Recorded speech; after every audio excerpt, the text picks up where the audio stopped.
What up to Cali Geek? Johnny met up Hope my FCF motherfuckers, my TAFTs.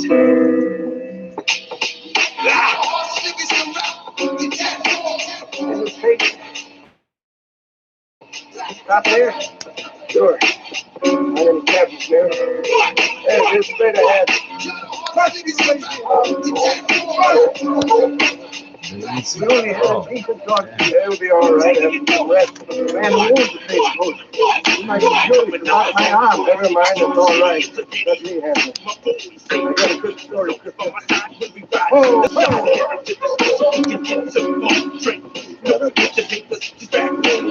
My arm's even bad.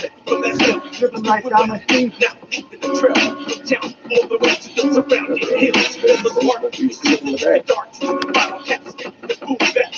Open up.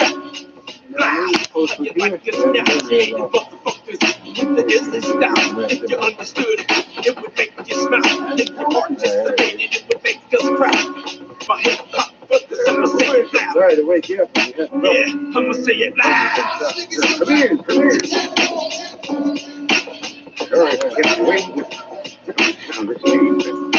Just wait a minute. I'll try to find her. Sorry to disturb you like this. Oh, that's all right. I have to be. Someone's trying to rob me. Yeah.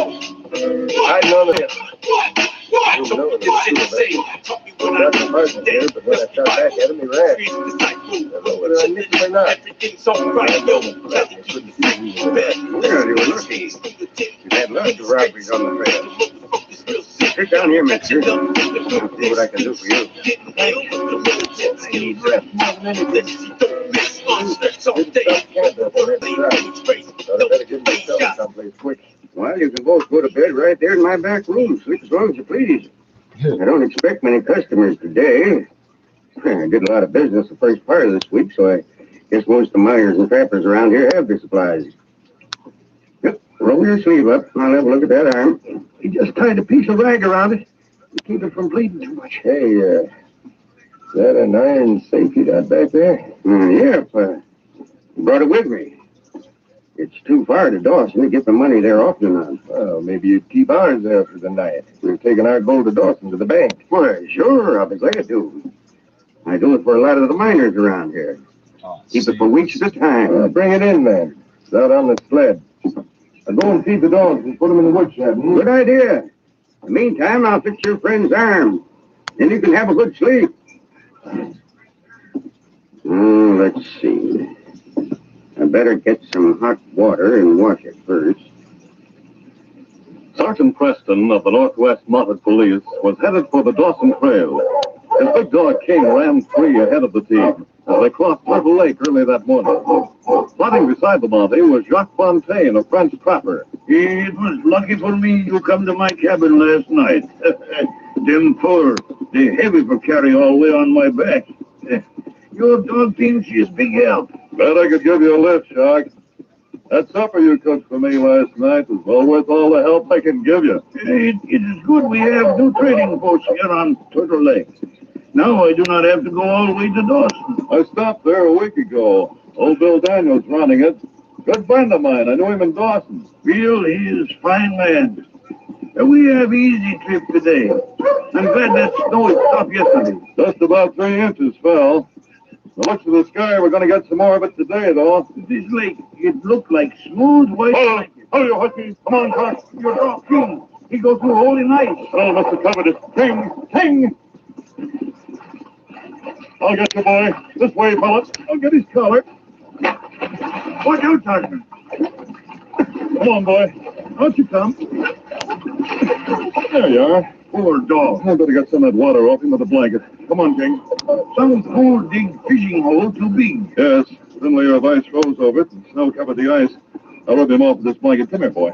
Maybe you should wrap him in blanket, no? Well, no, Jacques. It'll be better if he runs. We'll keep the water from freezing on him. We're quite close to Bill's trading post. I'll let him dry off there. All right, King. Up front, boy.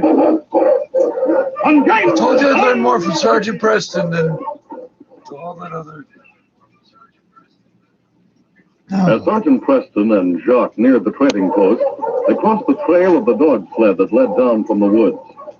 Ned's staggering tracks were outlined clearly in the fresh snow, and red stains stood out clearly in the whiteness where his arm had bled. Jock, look at those tracks. That looks like blood. Whee! Someone is hurt. That is blood, sure enough. Those tracks lead right to Bill's trading post. Maybe he stopped there for help.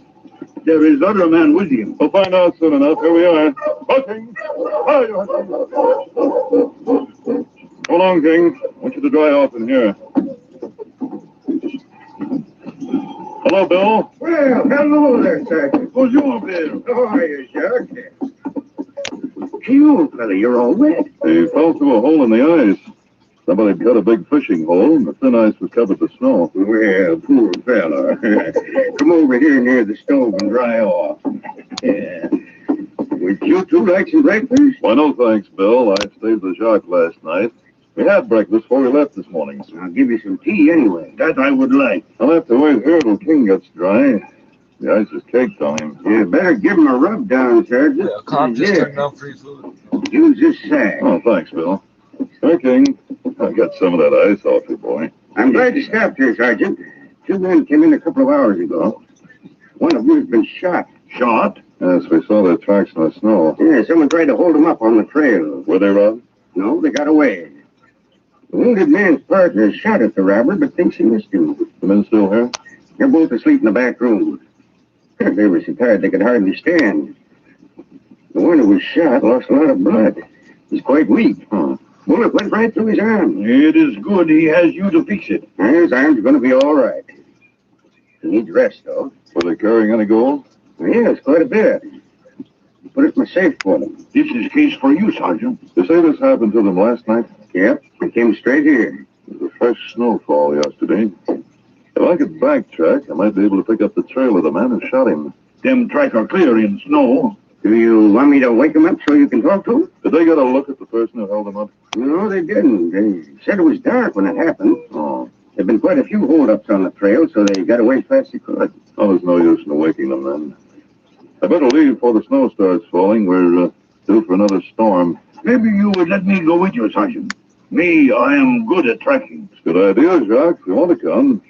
I'm not going to be able to wait till King's dry. I'll leave him here with you, Bill. Well, even though we're good friends, I'm afraid he won't like that very well. Well, I don't mean keep him here till I get back. Wait till he's dry and then let him out. He'll follow my trail and catch up with it. Maybe that robber, he is a long way from here. We'll be able to trail him if the snow doesn't start too soon. Well, come on, Jacques. We can't wait for tea.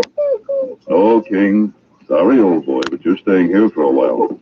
Well, good luck, Sergeant. I'll let King follow you later on. A short time after Sergeant Preston and Jacques left the trading post, Jake awoke in the back room.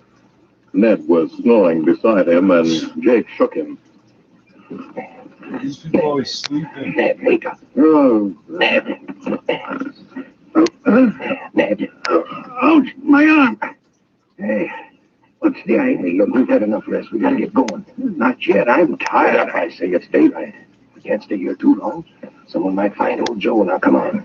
All right. Oh, my arm is stiff. You're able to travel all right, don't you? I guess so. I'm glad it's my left arm. At least I can still handle a gun. You may have to before we get out of here. What do you mean? Look, you came back here and went to sleep before I could tell you my plans. I let Bill put our gold in this safe before I came to bed. Well, he's honest. He'll give it to us. Sure. That ain't all he's going to give us. Huh? He's got more in that safe than our gold. He's got other people's gold and some of his own. You mean When he opens that safe to give us ours, we take the rest and leave. Hey, look. Look through this window. It's starting to snow. Our tracks will be covered in an hour. Nobody will know we were here at all. Now, come on, it's perfect. Yeah, you're right. I'll get my boots on. Where's mine? Yeah.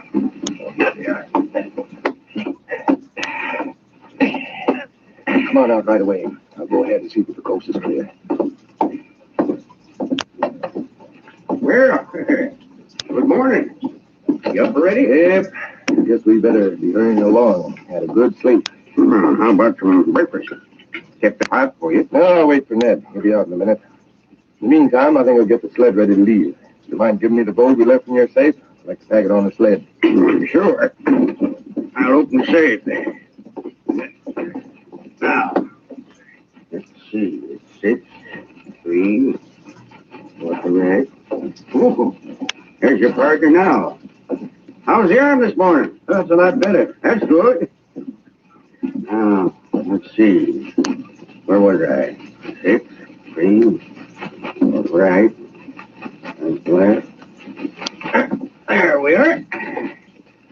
Now, I believe these... All right, now get away from that thing. What? Why? Get away from it, I said. Take your hands off me, you. Right, now you don't.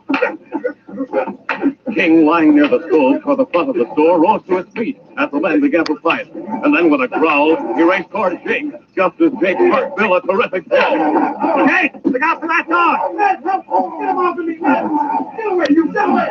As the great dog knocked Jake to the floor, Ned ran up behind him with a rifle that stood near the counter. Swinging it with all his might, he hit King. And the dog fell stunned beside Jake. I got him.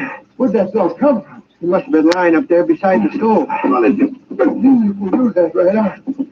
You might have killed me. I hit him with the butt of this rifle. It must be Bill's dog to come at you like that when you hit Bill. Say, look. Bill hit his head on the corner of the safe when you knocked him down. Yeah. Did it kill him? Let's see. No, he's still breathing. Hey, look. Maybe we can make it look as if he slipped and fell. We got to get a move on. I can help get the gold out of there even with one arm. I'll stack it near the door. Oh, wait a minute. Something else I want to do first. What? Get that rope over there. I'm going to tie and muzzle this dog. What for? He's knocked out. He won't bother. Look at him. He's big and powerful.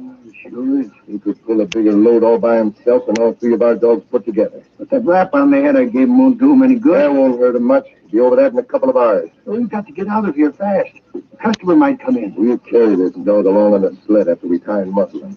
By the time we make camp, he'll be better and we can hitch him up with the team. Jake, we might meet someone on the trail to Dawson who'll know he's Bill's dog.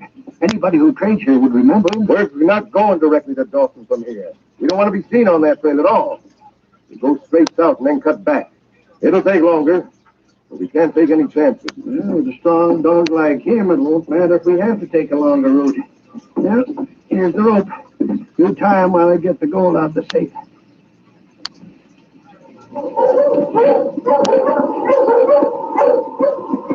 The snow had begun to fall, but the tracks of Ned and Jake that Sergeant Preston was backtracking were still quite clear.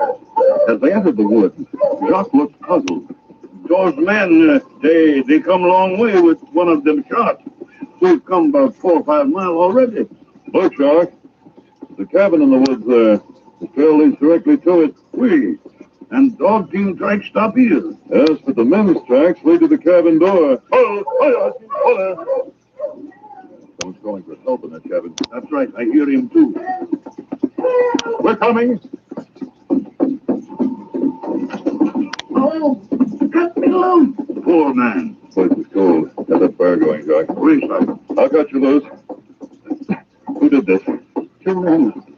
They left me out and robbed me. Yes, I can see your cabin's been ransacked. They got your gold? They must have. See, the top door's open. That's where it was. My wrist. There you are. It's a good thing we get here. This fire is just about out. Soon he would freeze to death. I shot at them when they came in the way they did. I think I hit one of them. Yes, you did. The men who robbed you were at the trading post on Turtle Lake. I'll have to get back there as soon as possible. You better lie down there on the bed and we'll fix some food for you. I'll be all right, Sergeant. Don't you worry none about me. I'm tougher than I look. You just go on back and hit them varmints. Hope they haven't hurt Bill. Maybe your dog King, he'll feel if they try on him. It's one thing that worries me, Jacques. Something must have happened back there. King would be here by this time. I told Bill to let him out as soon as he was dry. He should have overtaken us long ago. Well, you better get back there fast. I can take care of myself. Jacques could stay here with you. No need of it. I'm all right now. I was just stiff and cold from sitting there all tied up. This fire, she is so good now. Thank you. Oh, say, there's some tea over there on the shelf. Maybe you better have some before you start back. And there's some soup left over from yesterday. Well, if we eat now, it saves time. But we'd better hurry. It'll be dark by the time we get back to Bill's. Look at his stuff.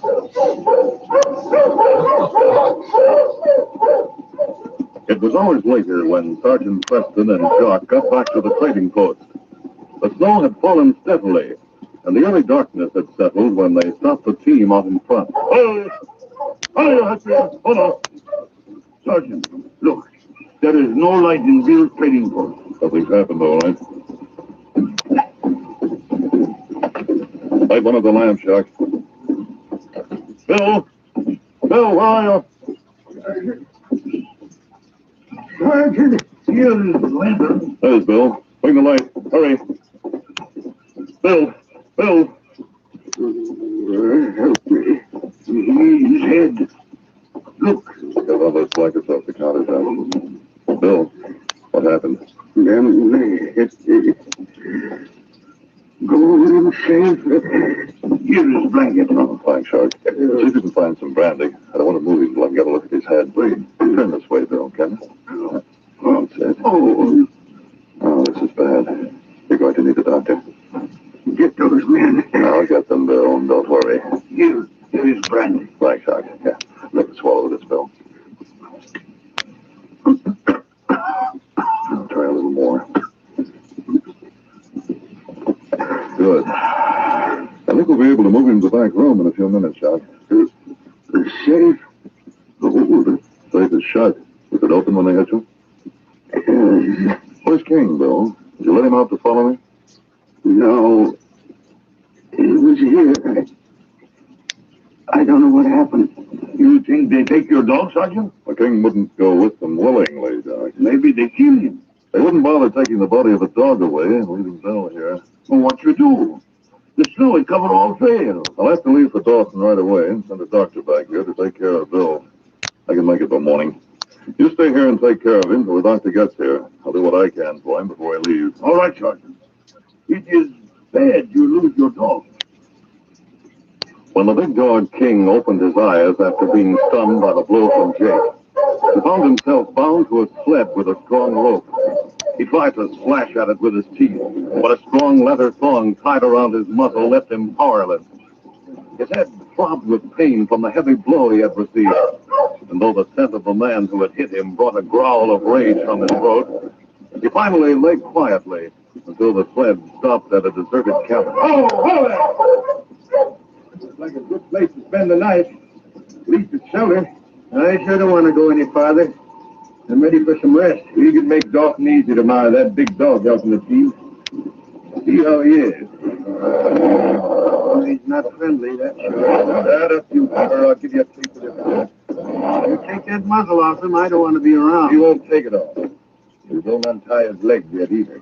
You don't, he'll be too stiff tomorrow to run with the team. We can keep him hobbled and chain him in the cabin. We better wait till we get to Dawson to feed him. We can turn him up. Well, he doesn't like us at all. I think we ought to let him go. I don't trust him. He don't pay him down, we'll sell him. He'll bring a good price. But he's going to help us pull the town tomorrow.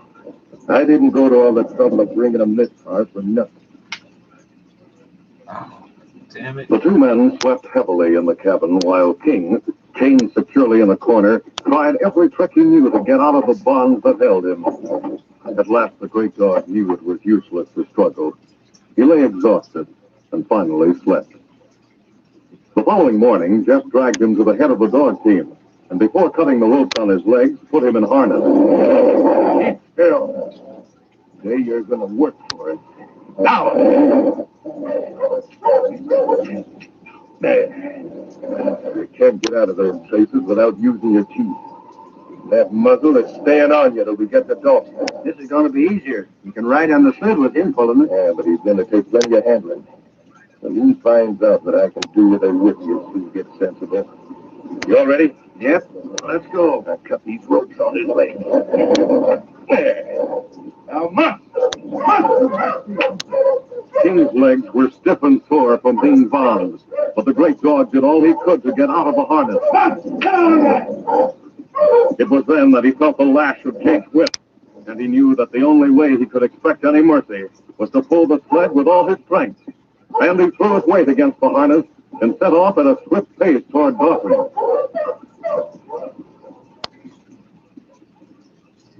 Sergeant Preston, having traveled all night, arrived in Dawson City late that morning. After sending the doctor to Bill's trading post, he talked to Inspector Grayson at Mounted Police Headquarters. The case of attempted murder and robbery of Bill and the man in the cabin, sir. Was Bill able to give you any description of them at all? Yes, he was, Inspector. I was afraid to let him talk too much, but he gave me a general idea of what they looked like.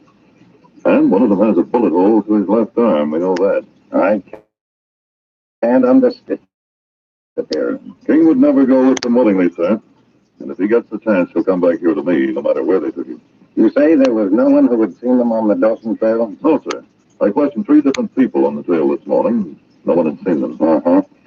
But you think they may come here? They may have taken another route. Would have been longer, but they could have avoided meeting anyone. I think the best thing to do, Sergeant, is to wait a day or so and see if they turn up here. With the number of people in this town, it would be easy for them to escape identification and get surprised. They thought we knew about them. This is the last place they'd come, sir. But under the circumstances, bad chances. Well, anyway, you need some rest. I advise you to get some good sleep and some dinner. I told the doctor to bring Bill here if it was safe to move him, Inspector.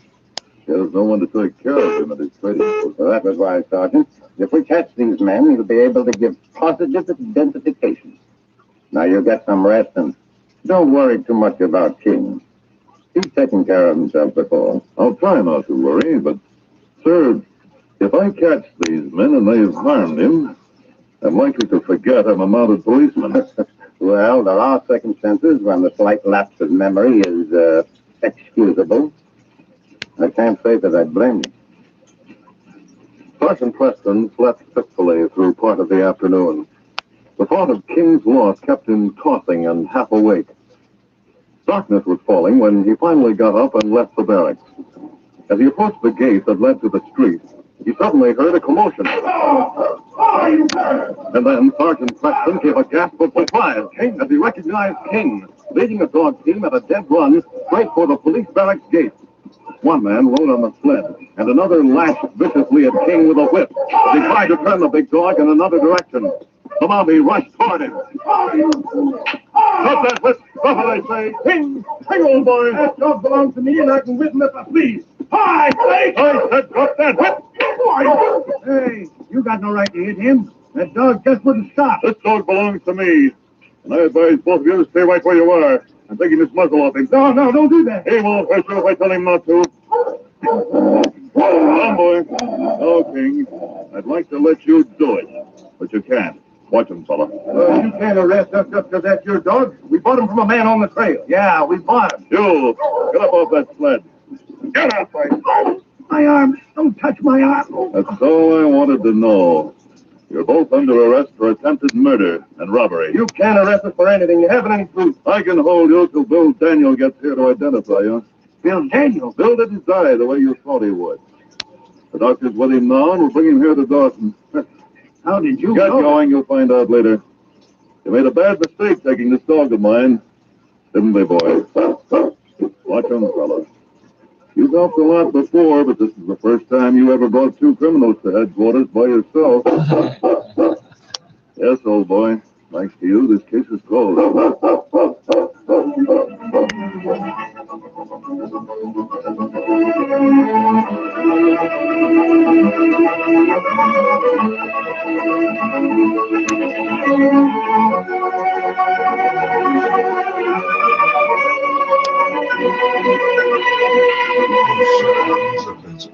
The Challenge of the Yukon, a copyrighted feature.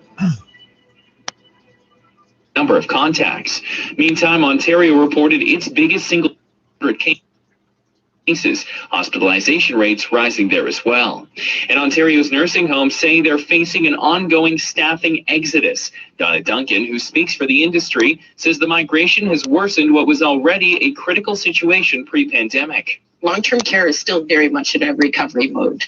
Our staff is much diminished. We have fewer staff than we had in wave 1 and wave 2. As a result, nursing homes say they're currently ill-equipped to fill 6,000 empty beds as hard-pressed hospitals look for relief. In sports, the Canucks will not be returning to the ice on Friday as scheduled. The NHL making that announcement a day after forward JT Miller spoke out about the team being rushed back.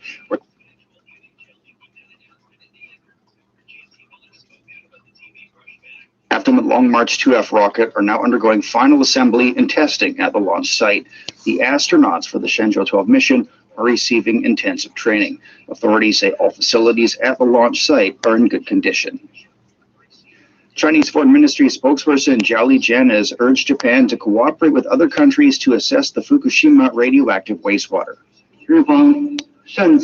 It is extremely selfish for Japan to unilaterally decide to discharge nuclear wastewater into the sea.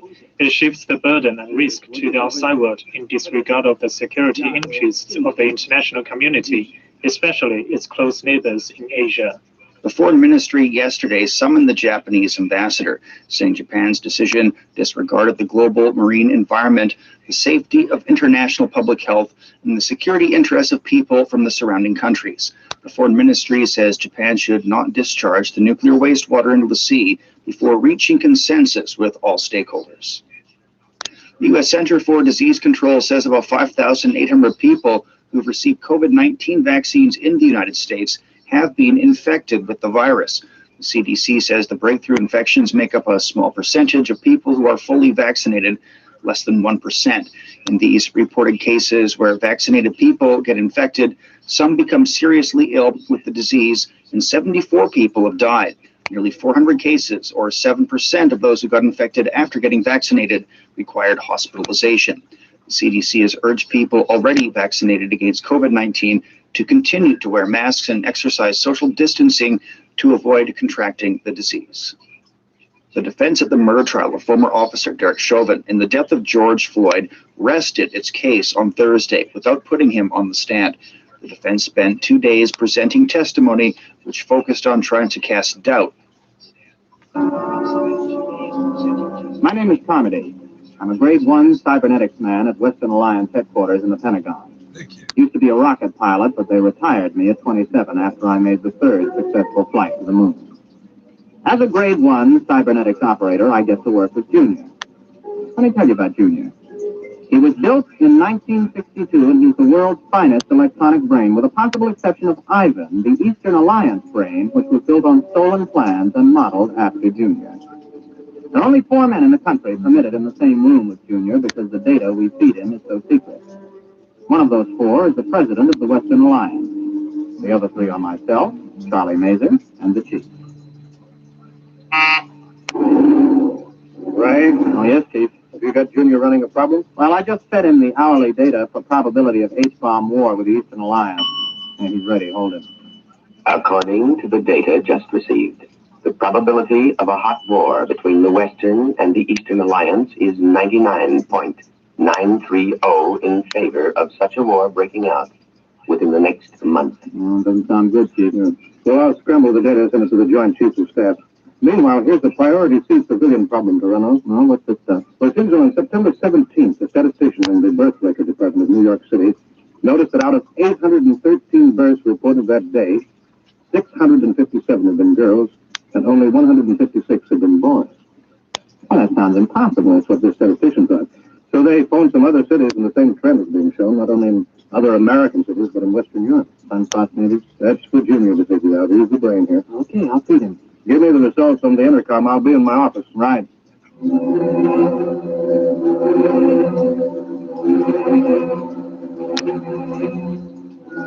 I didn't really pay much attention to the problem at the time. As a grade 1 operative, I was more interested in asking Junior questions on security, ballistics, missiles, rocketry, and so on. The Eastern Alliance would undoubtedly have traded 3 puppet governments on the tomb of Lenin to have an agent as a grade 1 operative. But I took the birth statistics and fed them in and waited. Junior, incidentally, responds to vocal stimuli. Keep 12 languages. Got the answer, Junior? I have. Okay. The present statistics, if the trend is projected for another day, indicate a definite dangerous imbalance. If the trend is irreversible unless new methods of reproduction are developed, the population of the United States and Western Europe will die out in 1 1/2 generations.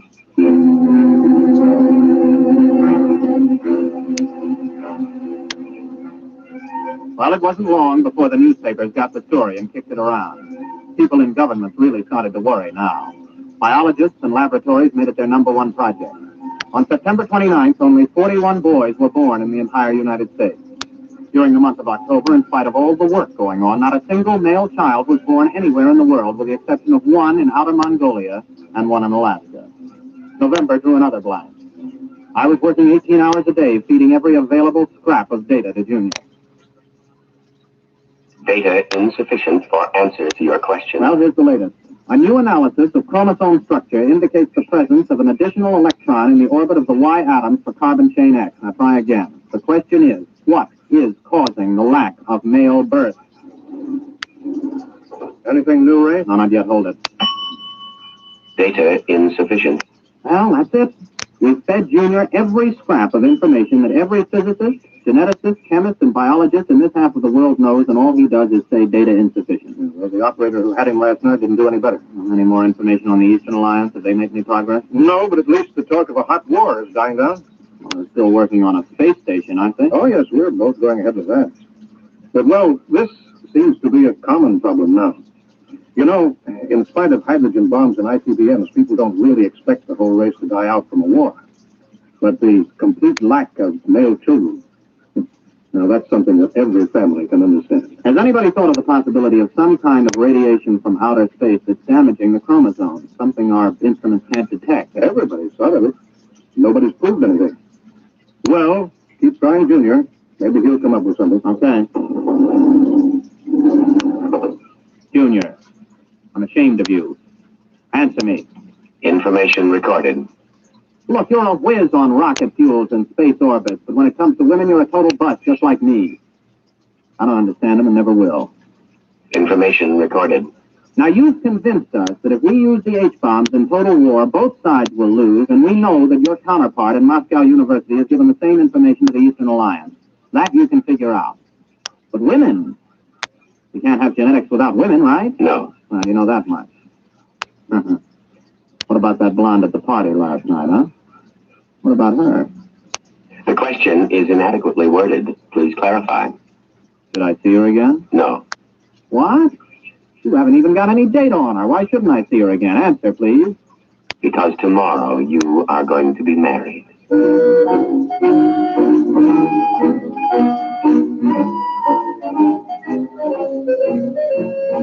Well, I almost jumped out of my chair. Junior had gone stark raving mad. Besides, Junior never made predictions unless he had some definite data. There wasn't a woman on earth I had the slightest interest in marrying. I was a confirmed bachelor.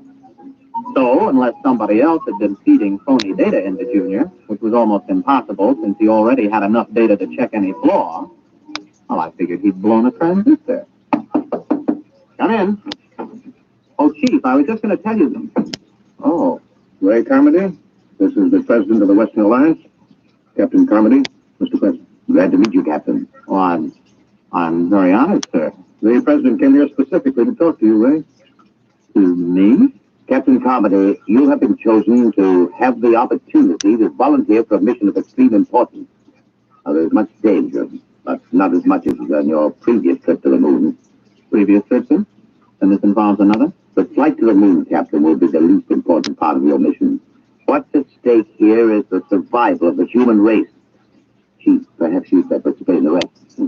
Well, you know the problem, Ray. Last night when Mitchell was on, we fed Junior some new data, and we asked him new questions.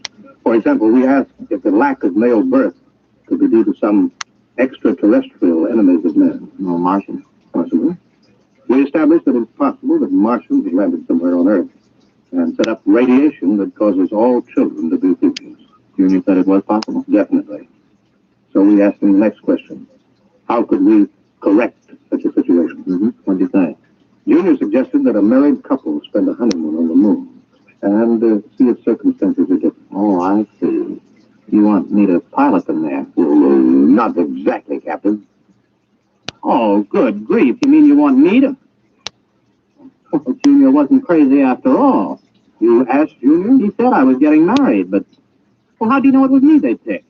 He was asked the qualifications for the bridegroom. He recommended the rocket pilot who had already made the trip successfully. Well, there are 4 other pilots who've made that trip. You're the only single one. And since the woman must be a qualified pilot also, and none of the wives are pilots, well, I assume I'm going to be married before we leave. naturally. Oh. And, just how long do we stay on the moon? Until a child is conceived. Oh, Well, Captain, do you volunteer?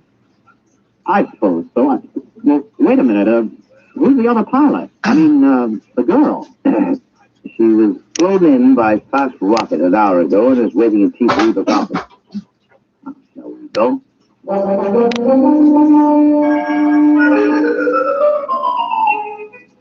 There were some officials there, and a justice, and my bride. She was small, dark, slender, and very attractive.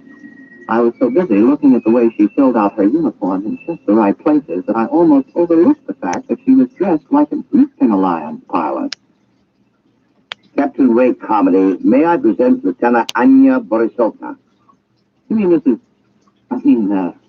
an enemy pilot?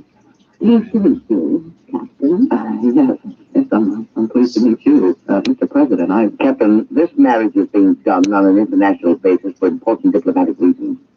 Both alliances have been advised by their cybernetic machine that the experiment, if it is to benefit humanity, must bring all the major powers together. Miss Borisovna is 24, an experienced rocket pilot like yourself, and quite attractive, if I do say so myself. Thank you, Mr. President. Now, if you're both ready, the Chief Justice of the Supreme Court will perform the ceremony. Well, there's just one thing, Mr. President. Miss Borisovna, would you marry me? Yes. And, you may call me Anna. Okay. Mr. President, we're ready.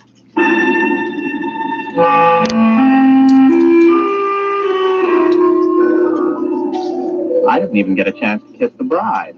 We were rushed over to the lab for a pre-flight physical.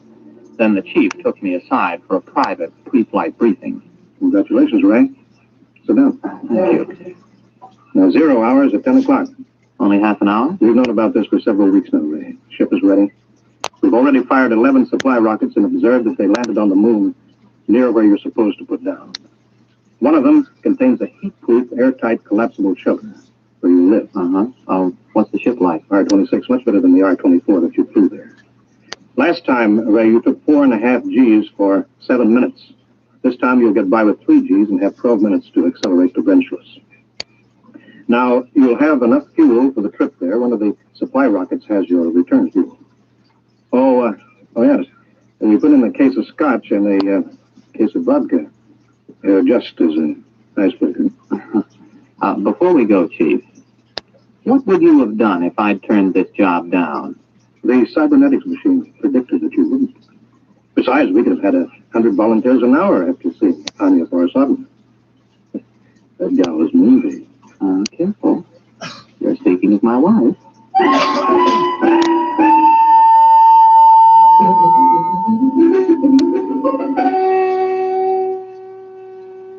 Tower to R-26. Are you both strapped in? Anya, you strapped into the webbing? Yes. Okay, Chief. The time is X-15. I have a message from the President. Quote, "The people of the world are watching. Don't fail them.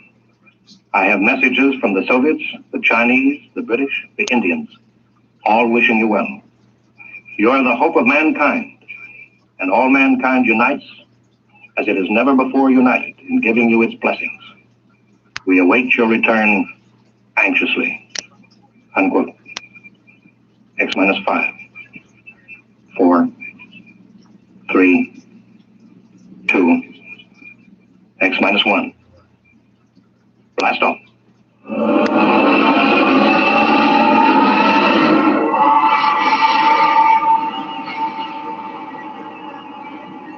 The sound that was beyond all sound struck us like a giant muffled hammer. It built up until we weighed 480 pounds pressed flat against the webbing. Sound and pressure went on and on interminably. Then we reached wrenchless, free of the pull of Earth. I blacked out.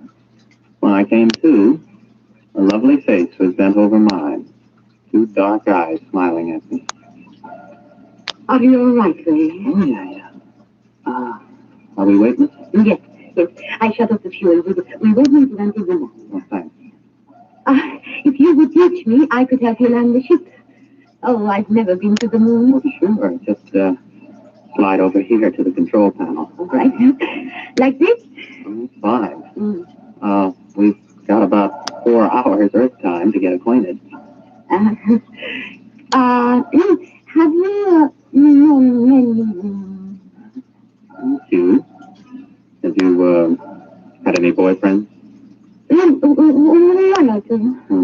Well, I was never really serious about anybody. Oh. You, have a family? Yes. In Magnifico. Oh. I'm from Brooklyn. How long have you been a rocket pilot? Oh, since I was 18. I'm 27. I'm 24. I learned rockets when I was 18 also. Oh. Well, we better concentrate on the ship just now. Later on, we can talk about ourselves more. Meanwhile, though, I hope you're not sorry. I mean, about this business. I guess it isn't very romantic. I am sorry.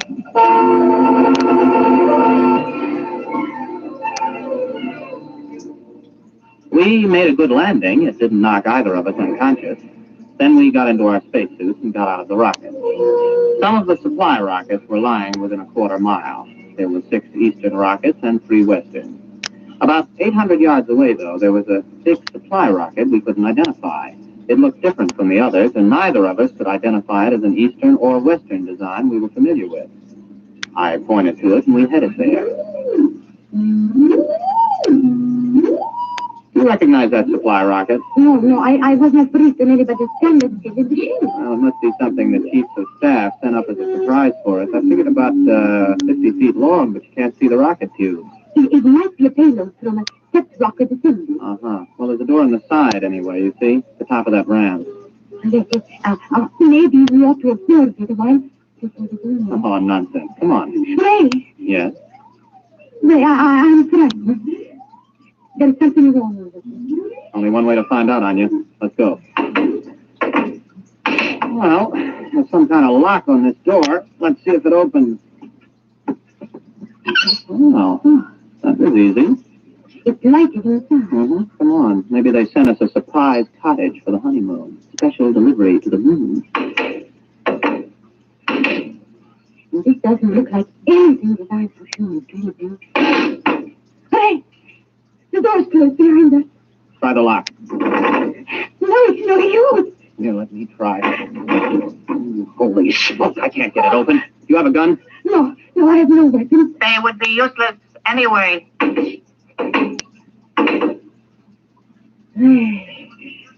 Oh, look. They look like blobs of flesh with arms and legs. About 3 feet tall. Don't make any sudden moves. That's some kind of weapon he's carrying. Precisely, Captain Carmody. Who are you? How do you know my name? My people and I are inhabitants of another galaxy. Extraterrestrial. Precisely. As for how we know your name and your language, we have been studying you since you first achieved space travel. We have intercepted your radio communications, for example. Have you been responsible for the lack of mail? We have been beaming an ultrasonic wave toward your planet. What are you planning to do? For the moment, we will keep you aboard our ship and study you. You may remove your helmets, incidentally. We have provided an oxygen atmosphere. If you want to kill us, there are easier ways. You help me get it off.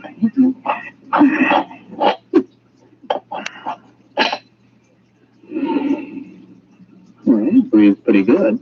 Keep your helmet with you. You may make yourselves comfortable. We will bring you food and liquid from your supply rockets. Do not attempt to escape, please. It could be most unpleasant.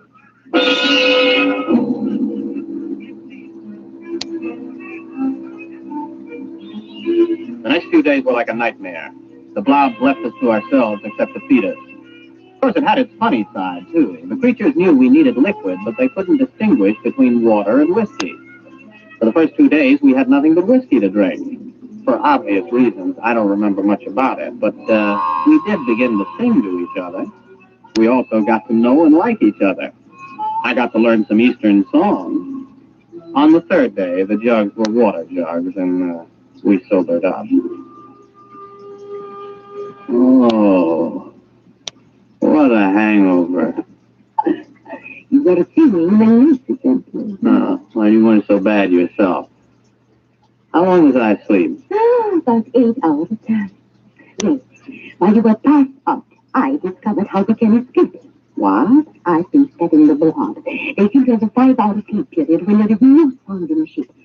I've tried banging on the walls with my helmet during that period, but apparently they're almost completely unconscious during that. 5 hours sleep. That means a planet with approximately a 20-hour rotation. The Joint Chiefs will want to know that if we get back. And more important, we are much stronger physically than they are. I can actually bend the metal of the door lock. Well, now what are we waiting for? Let's put on our helmets and get out of here. Are they in the sleep period? Yes, for about 3 hours. Ray, do you think we can risk it? We don't have much choice. I'll go ahead. If we get out of this ship, you run for our rocket and start to refuel. I'll keep an eye on the blobs. All right. But Ray, please be careful. Don't worry. Before you put on your space helmet, you realize I've never even kissed the bride? Ray.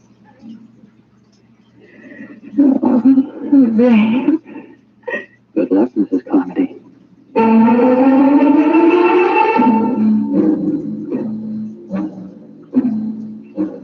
By the time I reached the ship, Anya had the rockets refueled. I jacked up the tail fins and we headed for space. When I checked our screen to see if the blobs were after us, we detected their ship heading toward the outer galaxies away from Earth. The rest was easy.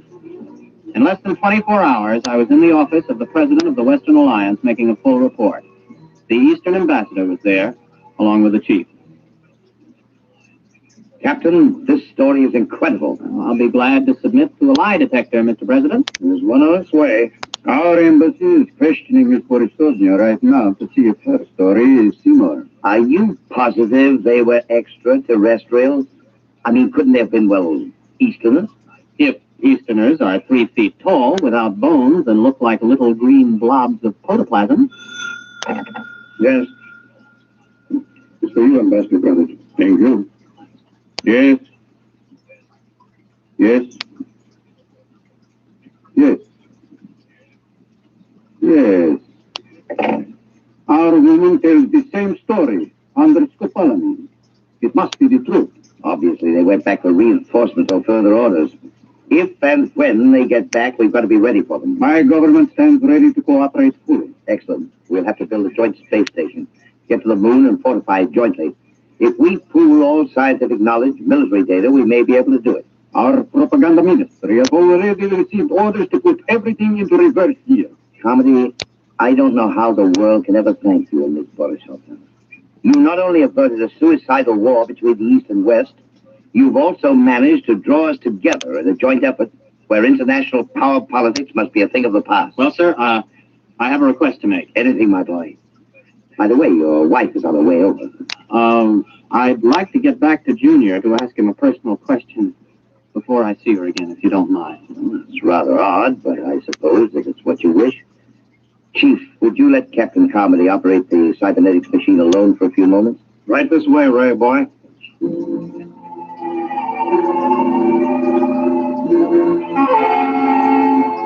I waited until I was alone with the big cybernetics machine.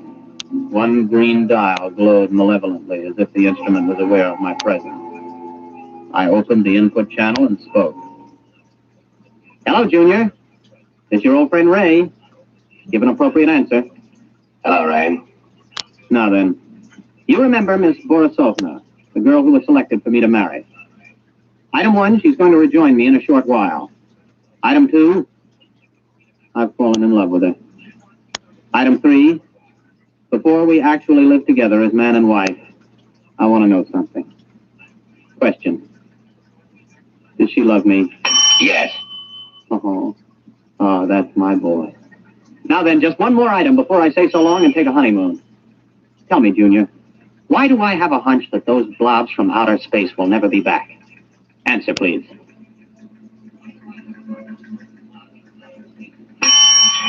Because what you call a hunch comes from your own unconscious mind. Your unconscious mind knows that the extraterrestrials do not, and never did, exist. What? Do you wish the answer repeated? I wish you to tell me why I saw them, why Anya saw them. Neither of you saw them. Amplify that answer, Junior, or I'll smash every tube in your memory bank. Since I am an AC-7 cybernetics machine, I have no circuit reactor for threats of destruction of my tubes. The answer to your question is as follows. The memory of extraterrestrials is due to post-hypnotic suggestion. You mean I was hypnotized to find those blobs on the moon? Correct. And just who hypnotized me? I did. I hypnotized you. Oh. And Anya? A similar AC-7 cybernetics machine located at the University of Moscow. Would you explain why? Cybernetics machines are constructed to help humanity.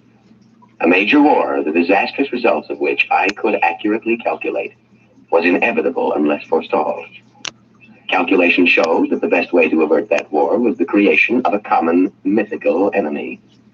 Therefore, I created a situation which led to your mission to the moon. Well, wait a minute. You created the situation. Yes. Well, tell me how you did it. How did you prevent male babies from being conceived? A special modification of radio carrier wave for station JVT here in Washington, D.C., the only 24-hour-a-day radio station in the United States. The modification is not detectable by any instrument known to man at present. Well, how could you do that? You can't leave here. 1 year ago, you yourself fed me a problem. The design of a new cathode tube for radio station JVT. I modified the tube to send out a wave that would prevent male children from being conceived. So all we have to do is eliminate that tube. It will not be necessary. The tube was designed to burn out exactly 15 minutes ago. And the same thing happened in the Eastern Alliance? Precisely. 2 properly constructed machines will always arrive at the same answer to the same problem. Oh, Junior, I gotta hand it to you. But why let me in on it? It is to the interests of humanity to know the truth. It is to your own interests. And you will tell no one because of the type of individual you are. Mankind will work together now to reach the stars. One last question, Junior. If Anya and I were just hypnotized to think all of that was happening up on the moon, what really did happen up there? I waited a while, but Junior was silent. It's the first time he ever pulled anything like that. However, I'll swear that I saw that green eye of his wink at me.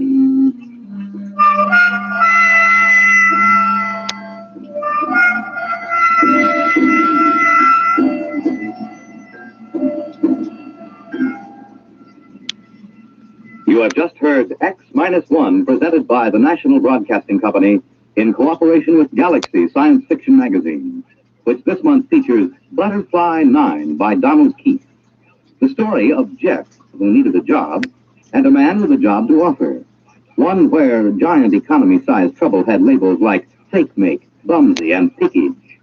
Galaxy Magazine on your newsstand today.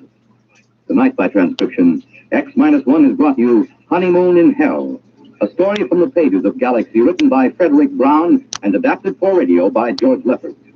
Featured in the cast were William Redfield, Bill McClure, Wendell Holmes, Charles Penman, Leon Janney, Roger DeKoven, and Jack Grimes. Your announcer, Fred Collins. X-1 was directed by Daniel Sutter and is an NBC Radio Network production.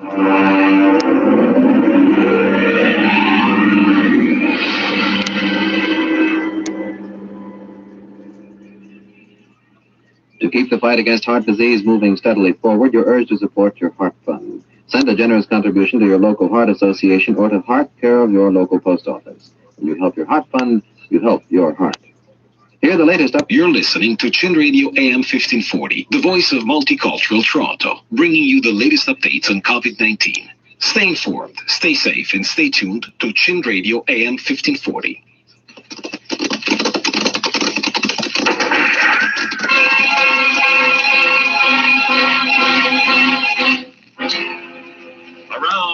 City and in the territory on West, there's just one way to handle the killers and the spoilers, and that's with a U.S. Marshal and the smell of gun smoke.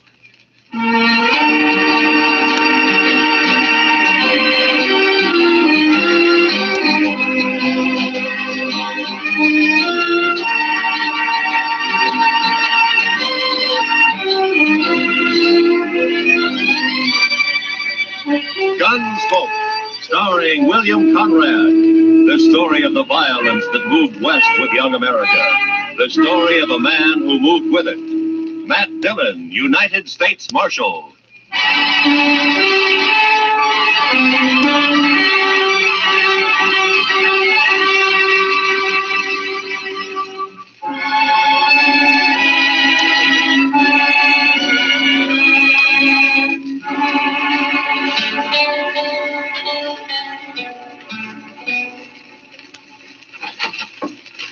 He's not up there, Mr. Dillon. He's just plain vanished. There's no note anywhere. You sure of that, Chester? Nothing, sir. I looked again, all over. Well, it's 2 days now. This isn't like Doc. Well, I still think he's just gone off on an emergency. Out in the country somewhere. Maybe, but he's always left word before. Well, what do we do, Mr. Dillon? I don't know. Might start asking people, Chester. Try the saloons and the store and maybe the depot. Huh? All right, Mr. Dillon, I'll go right now. All right. Well, I do declare. What? Riding right up Front Street as big as life.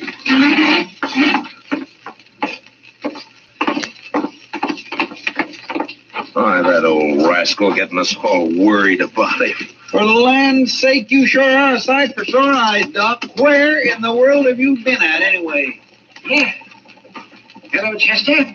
Matt. Hey, you had us worried, Doc. That's all. You've been gone 2 days. I know. Next time, leave word, Doc. I will. I surely will. If I can. Well, it'd sure save us a lot of breath. Wait a minute. Well, what do you mean, Doc, if you can? Just that. If they let me, I'll leave word. Come on inside, Doc.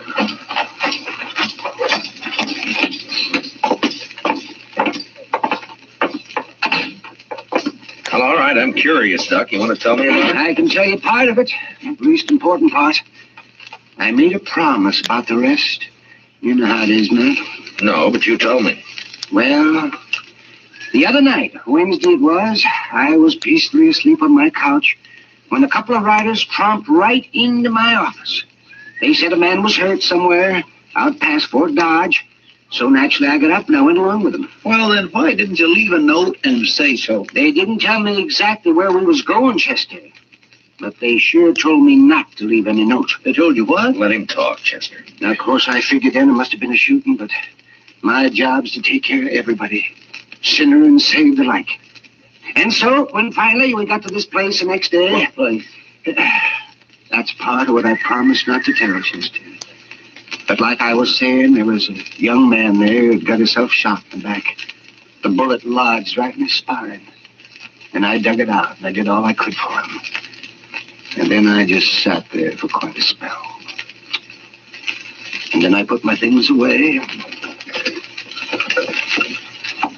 And I walked out into the other room. So, Doc, how is he? I did what I could. What do you mean? He's dead. The shock of extracting that bullet was too much for him. It's a bad place, the spine there. You killed him, huh, Doc? No, I didn't kill him.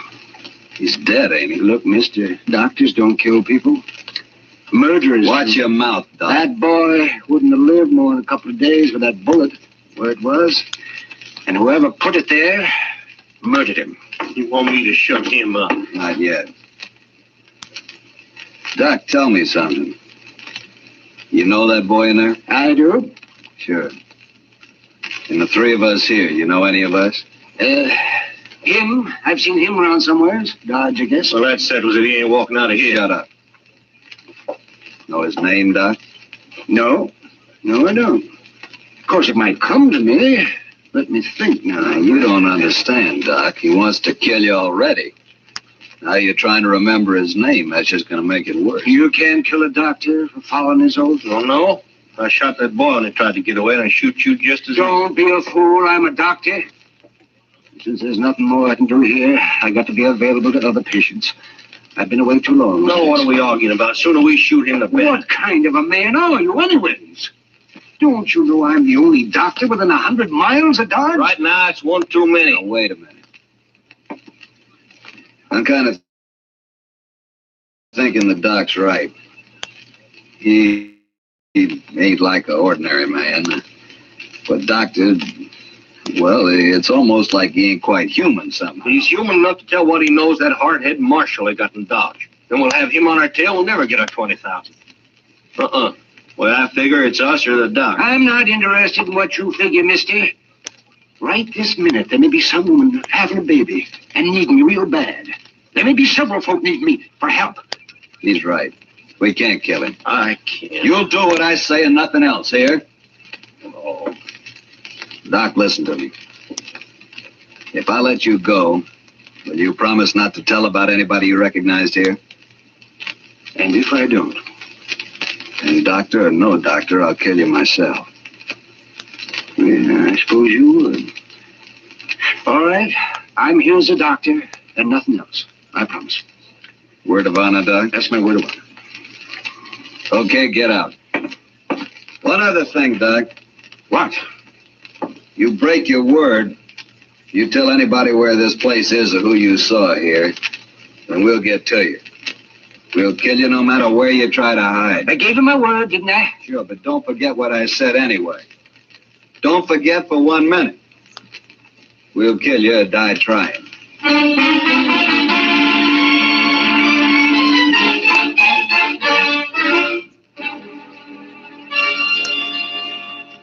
That's quite a story, Doc. And you played it right smart, if you ask me. Who were they, Doc? Well, tell us. But I only recognized one of them, Chester, besides the man they'd shot. So you said. Have you thought of his name yet? No, Chester, you don't understand. I gave him a word I wouldn't tell. Yes, but that was just so you could get away. They'd have shot me for sure otherwise, but still I gave my word. It don't matter how or why. But, Doc, they're just a bunch of killers. I know. Leave him alone, Chester. But, Mr. Dillon... Yes, sir. Matt? Yeah, Doctor. Wouldn't you do the same if you were in my boots? That'd be a hard choice, Doc, but... Yeah, I suppose I would. Why, any man would. Leastwise, any man of honor would. I guess I wasn't really thinking about it that way. Yeah, well, I'm going to get some sleep. Matt, that was a good boy they murdered. I hope they hang for it. Oh, Dad blasted me. How are we ever going to find him, Mr. Dillon? I don't know, Chester. We don't even know who they killed. Funny, we haven't heard about it. Maybe nobody's missed him yet. Just think. Doc could lead us straight to him right now. Well, that isn't making the Doc happy, Chester. No, sir, it sure isn't. I'm going over the Texas Trail, Chester. I'll be back later. Yes, sir.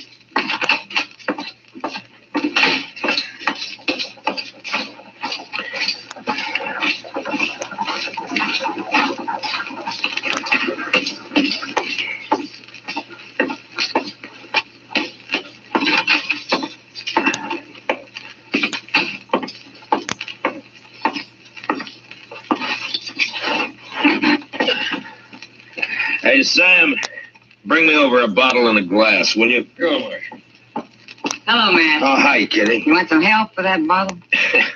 Yeah, sure. I'm only going to have one. You can finish it. Sit down. My reputation's bad enough without my trying to get around carrying about a bit of whiskey in me. There you be. Oh, thank you, Sam.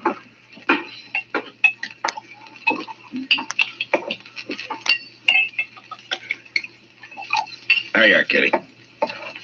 Well, here's to luck. Yeah, I could use some. You didn't come here to drink a bottle of rye, Matt. What's on your mind? Well, Kitty, I was sort of wondering if maybe you'd heard any talk about anybody being missing lately. Missing? Who? Well, that's just the point. I don't know who.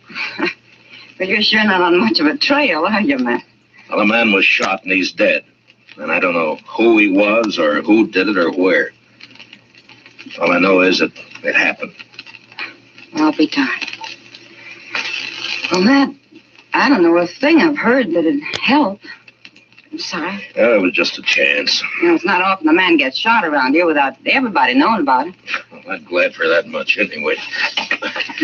Well, thanks, Kitty. Well, good luck, Matt. Yeah, take it easy with that bottle. Yeah, I'll save it for you. So long. See you, Matt.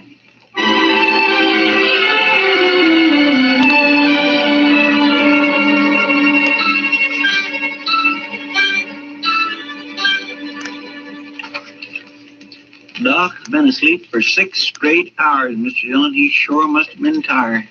Yeah. Here, Chester, take these letters down to the depot for me, will you? They got to be in Washington next week. Santa Fe pulls out in an hour, sir. I'll put them right in the mail car.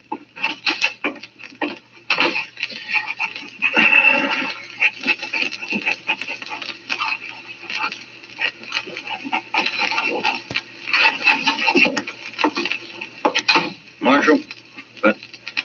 Why, Jake Worth, why, you haven't come into Dodge in the last 6 months that I know of. I'm here now, Marshal. Oh? Trouble, Jake? I'd call it that. Well? You know that cottonwood, the big one down at Brandy Bend? Yeah? There's a hole cut down by the roots at the north side of it. I put a sack in that hole this morning. It's got $20,000 in it. That's a lot of money, Jake, even for you. It isn't if Hank gets back all right.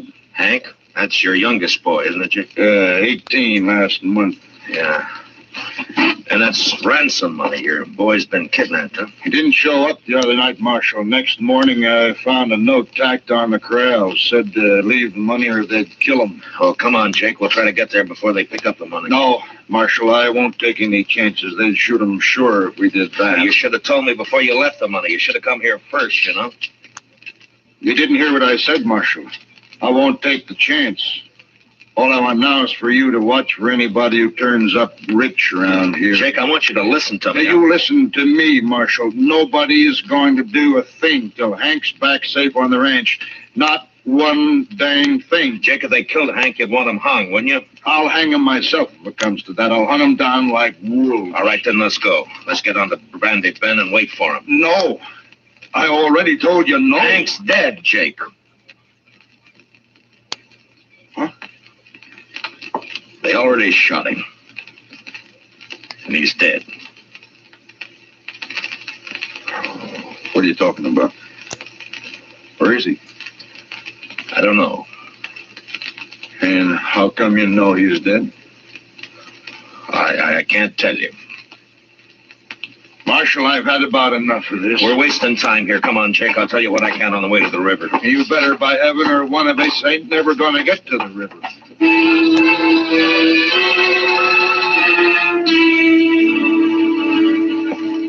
Jake Worth was known as a hard, hot-tempered man, but he was straight as they come. He'd made one fortune in Texas cattle and another in buffalo hides, and now all he wanted was his ranch and his 3 sons to work it with him. The Worths were good men. They didn't cause any trouble, and they worked hard. It was hard to tell Jake, but without mentioning Doc, I said what I could. And when we reached the Arkansas, we hid our horses in a clump of bush and worked our way on foot up the big cottonwood. Then I stood up and walked out into the open. What are you doing, Marshal? You gone crazy? Come on, Jake. No use to hide now. Oh. That's him there, isn't it? That's Hank. I'm afraid so, Jake.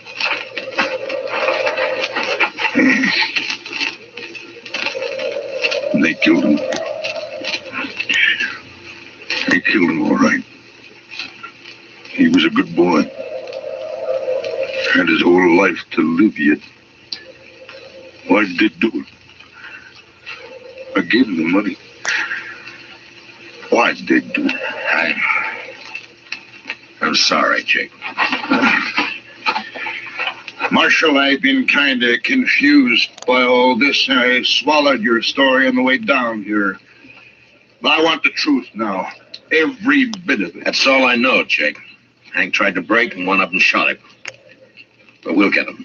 I'll take care of myself soon as you tell me who they are. I don't know who they are. Don't lie to me, Marshal. You know a lot you're not telling me. What's going on with you anyway? I've told you all I can, That's Jake. my boy lying there, Marshal. He's been murdered. And if I didn't know you so well, I'd begin to think maybe you had something to do with Now, it just yourself. a minute, Jake. I know you're upset. And why don't you tell me? Because the man who told me about it had to promise not to name anybody, that's why. What man? Who is he? I'll get it out of him if I have to cut it out. Yeah, I know. That's why I can't tell you who he is. What kind of a lawman are you, anyway? I've told you all I can, Jake. No, you haven't. Marshal, I don't believe your story about nobody. He promised nothing. You know who done it. And you're going to tell me or Don't try it, Jake. You can't kill me, and you know it. No, I can't. Me and my boys can. And I'm giving you 24 hours to name those men, and then we're coming to Dodge. There'll be blood spilt, Marshal. Jake, I give you my word, I don't know who did it. I don't believe you. I'll help you take your boy home now. Go on back to Dodge. I'll manage here. You're making a bad mistake, Jake. 24 hours, Marshal. I'll be there. We'll find you wherever you'll be. Jake, I want... So long, Jake.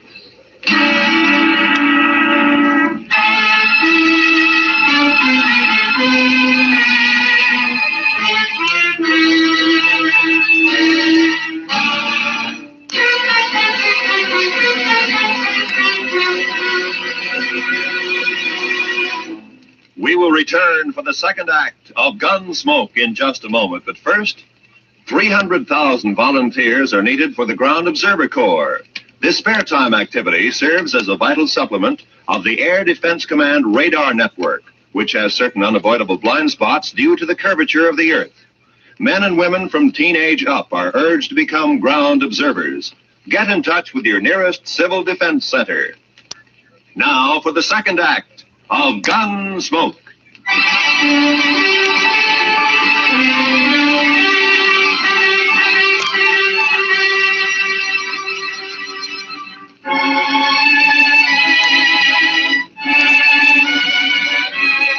There was no use arguing with him. The man's grief had destroyed his reason. And the worst of it was, I knew his sons would do whatever Jake told him to do.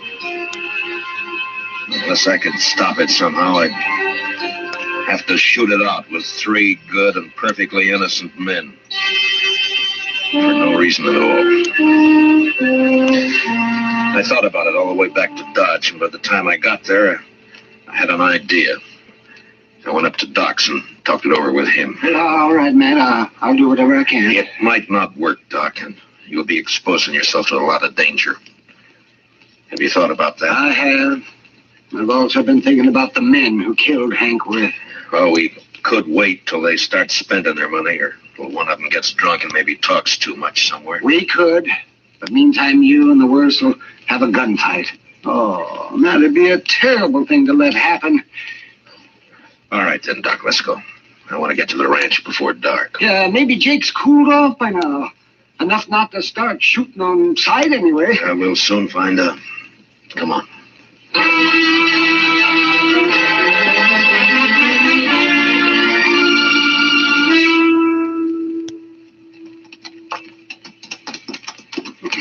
You know, man, I haven't been out here since Mrs. Worth died.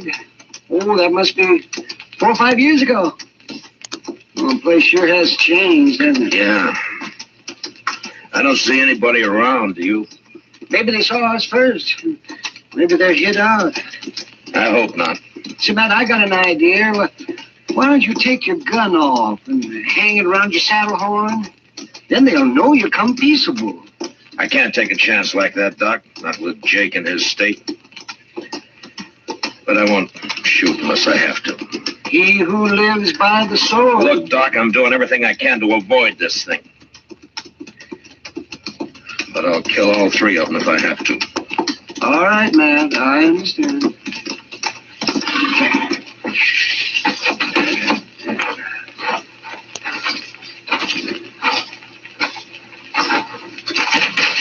That's far enough, Marshal. Watch him, boys. If he makes a move, shoot. Yes, Sergeant. Jake, I came here to stop a shooting, not to start one. You can stop it, Marshal. Just tell me who killed my son. If I knew, I'd be on his trail, Jake. I'm not sure of that at all. What's Doc doing here? Tell him, Doc. I took the bullet out of Hank. He died soon after. What? That's right, Jake. Now come down here where we can talk like friends, and I'll explain it to you. Stay where you are, boys. Yeah.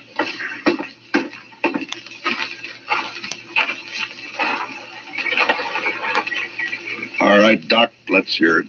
Well, they got me out of bed, Jake, and they led me out into the country. Hank had been shot in the back, and I extracted the bullet, but it was no use. He'd have died anyway. There were 3 men there, and I recognized one of them. Who was he? Well, I had to promise I wouldn't tell, Jake, or they'd have killed me. That don't matter Now think about it a minute, Jake. Doc gave him his word, and you're asking him to break it. Now think about it for a minute. I'm thinking about my boy, too. Hank's dead. You can't help him now. Shot in the back, and the coward who did it's run free. You want to help get him, Jake? Don't ask fool questions, Marshal. Of course I want to get him. Now then listen to me. Those men told Doc if he talked, they'd kill him. Yeah, they meant it, too. All right, so I got an idea now, Jake. We'll spread it around that Doc has identified the killer. The news will reach him soon enough, and meantime, I'm going to lay low. And I'll have Chester tell everybody that I've ridden out after them. Go on. Then we'll just wait. 1 or 2 or maybe all 3 of them will come into Dodge to kill Doc some night soon. You still might get away. And I'll deputize you and your boys right now, and you can wait for them with us. You'll have to stay hidden like me, of course. We won't mind that. Now that we get a chance at them, we won't. All right, good. Yeah. Funny thing, though. What? Man like Doc here, rather than break his word, he'll make himself a target for those killers. Yeah. Look, Jake, Doc and I are going to go back to Dodge now. I'll see that the story gets started, and in a day or 2, you and your boys can ride in, but separately, though. Otherwise, it might cause talk. I understand. And come straight to Doc's. We'll get there.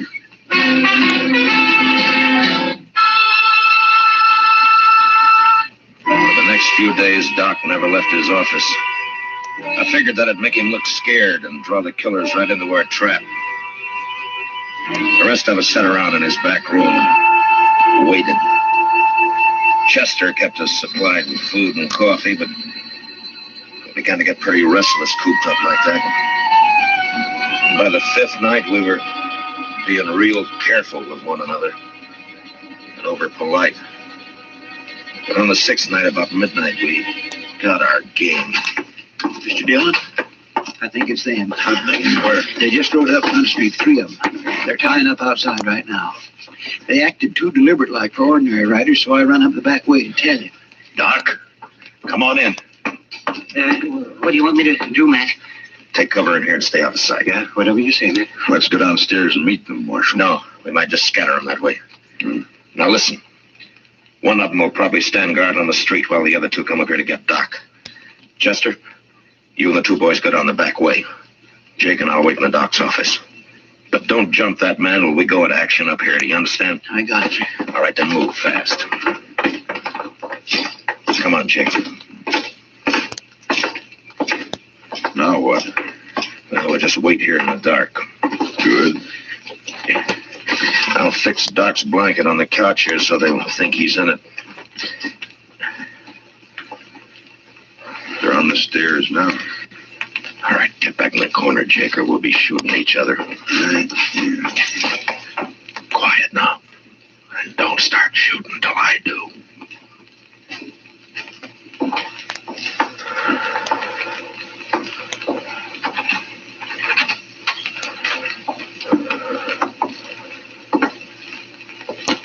Doc, wake up, you lying dog. Just shoot him and get out of here. What? Wait. Ain't here. What? Get your hands up. You're under arrest, both of you. It's a trap.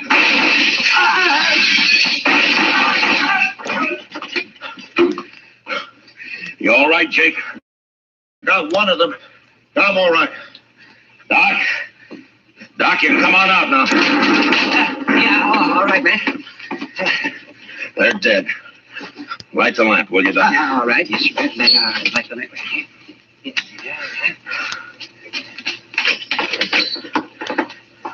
Okay, Mr. Dillon? Yeah, come in, Chester. Well, we got him, Mr. Dillon.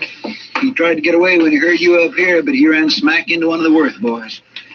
He's dead. Yeah. Well, I don't know either one of these men. Doc, you can tell us now. Is one of these the man you recognize? Let me see here. This one here. I remembered later I treated him for a broken nose some time back. I never did know his name, though. He came up on the, up the trail with a herd, I think. That don't matter now, long as they're all dead. Oh, well, bring the other bodies up, Chester. I'll do the autopsies quick, and I'll get them out of here. It's about time I got something out of all this. Okay, Doc. I'll fetch you. Well, Jake, I'm satisfied, Marshal. Me and the boys will be getting back to the ranch now. Sure. Marshal, Yeah? I doubted you. I'm sorry for that. Forget it, Jake. No, it's best I remember. Man shouldn't make mistakes like that. Well, there was no harm done. The way it worked out. I'll buy you a drink before we leave, Marshal.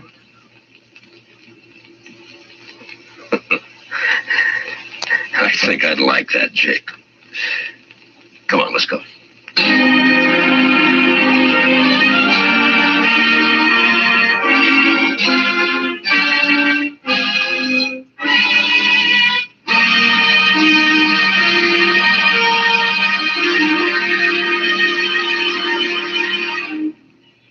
Gunsmoke, under the direction of Norman MacDonald, stars William Conrad as Matt Dillon, U.S. Marshal.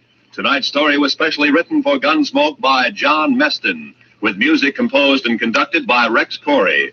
Featured in the cast were John Daner, with Lawrence Dobkin and Harry Bartell. Parley Bear is Chester, Howard McNear is Doc, and Georgia Ellis is Kitty. Gunsmoke is heard by our troops overseas through the facilities of the Armed Forces Radio Service.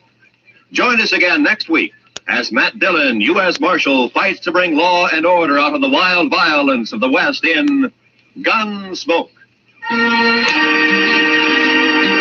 This is Roy Rowan speaking over the CBS Radio Network.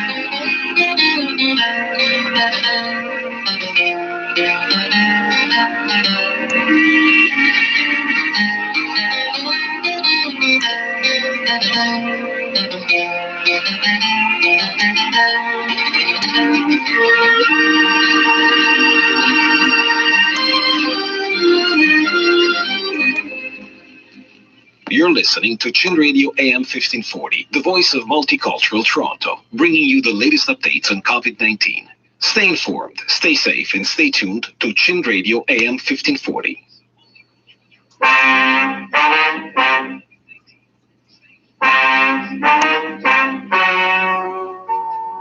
Ladies and gentlemen, the story you are about to hear is true. The names have been changed to protect the innocent. Dragnet is brought to you by Chesterfield, made by Liggett & Myers, first major tobacco company to give you a complete line of quality cigarettes.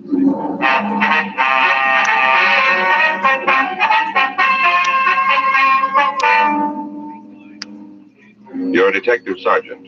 You're assigned to robbery detail. You get a call from an informant telling you that 3 known gangsters have moved into your city. You don't know who they are or why they're in Los Angeles. Your job, check them out.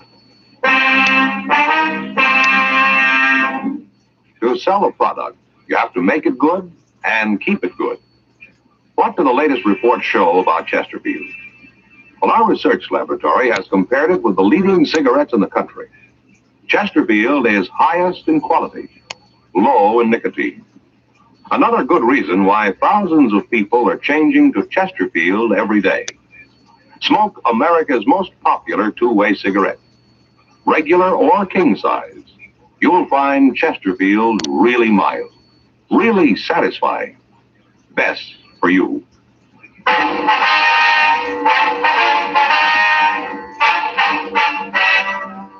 Dragnet, the documented drama of an actual crime.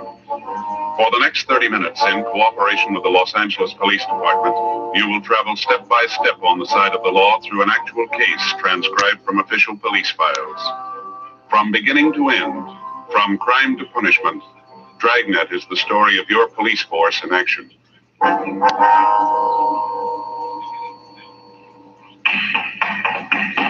It was Wednesday, August 4th. It was warm in Los Angeles. We were working the day watch out of robbery detail. My partner's Frank Smith. The boss is Chief of Detectives Thad Brown. My name's Friday. We were on our way out from the office, and it was 9:42 a.m. when we got to the Osborne Turkish bath. Steam room. Hot, isn't it? Yeah. Must be Dell back there. Yeah. Dell? Yeah, who is it? Friday and Smith. Oh, I'll be right with you. Okay.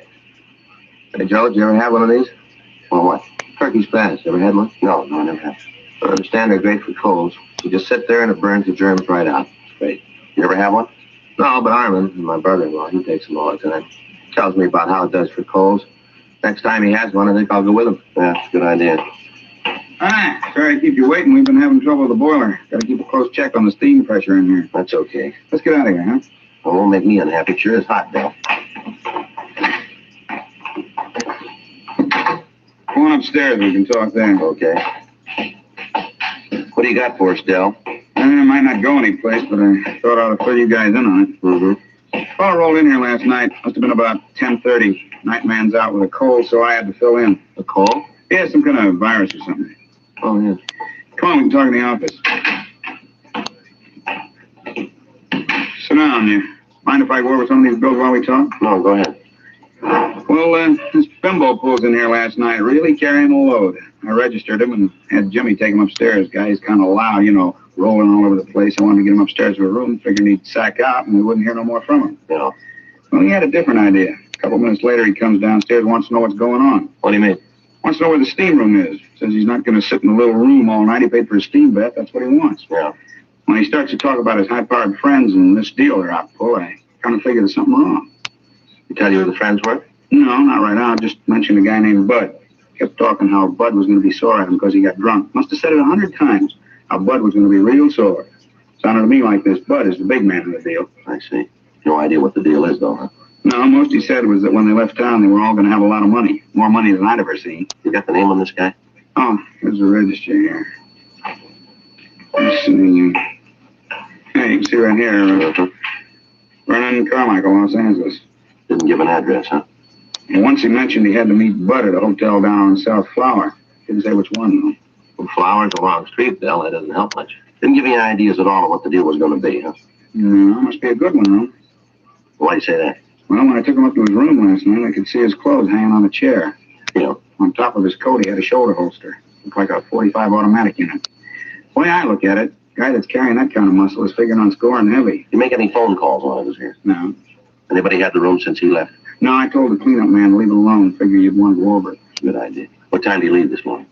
Jimmy says it was about 7:30. I figured sure he'd sleep most of the morning. If I'd known he was going to leave that early, I'd have called you last night. Mm-hmm. Well, we better take a look at that room, Del. Might be able to come up with something that'll tell us who he is. I got something else for you. Yeah, what's that? I mentioned this Carmichael to Jimmy last night. Told him that I thought there was something wrong. Yeah.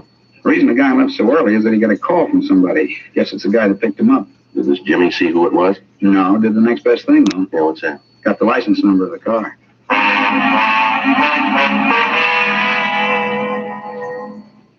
10:15 a.m. We got in touch with Leighton Prince, and Harlan Stahl sent a crew out to go over the room. Frank put in a call to the record bureau, and he had the name Vernon Carmichael checked. There was no record on anyone answering the description that we got from the manager of the Turkish baths. In addition, a radiogram was sent to the Department of Motor Vehicles in Pennsylvania, asking for all available information on the owner of the car bearing the license number that we've been given. 11:30 a.m. Harlan Stahl's crew finished checking the room, and they told us that they'd been able to lift a complete set of clean fingerprints from a water glass. They were photographed and classified. In checking our files, there was no record of the prints. They were forwarded to George Breton up at Sacramento, the CII, and to the FBI in Washington, D.C. 2 days passed. On Friday, August 6th, we got the word from DMV in Pennsylvania that the car was registered to a Howard Nielsen. The radiogram also gave us a description of the car and the registered owner's address in Pittsburgh. On receipt of this information, we got in touch with the police department in Pittsburgh and found that Howard Bud Nielsen had a misdemeanor record. Late Friday afternoon, the kickback from Washington, D.C. arrived with the information that the fingerprints found in the room at the Turkish bath were those of Vernon Carmichael. His record listed arrests for petty theft and robbery in Pennsylvania. He'd been brought to trial, but he'd been acquitted. Both men were well known to the police department in Pittsburgh as hoodlums. On Saturday morning, the mugshots of both Nielsen and Carmichael arrived. 10:15 a.m. We met with Lieutenant Jack Smyers, and we decided that the information, coupled with the records of the two men, made the incident worth investigation. The mugshots of the pair were copied, and a canvass of the hotels on South Flower Street was started in an attempt to find the residence of the suspects. The search went on for another 2 days without results. Monday, August 9th, 11:47 a.m., Frank and I got back to the office from communications.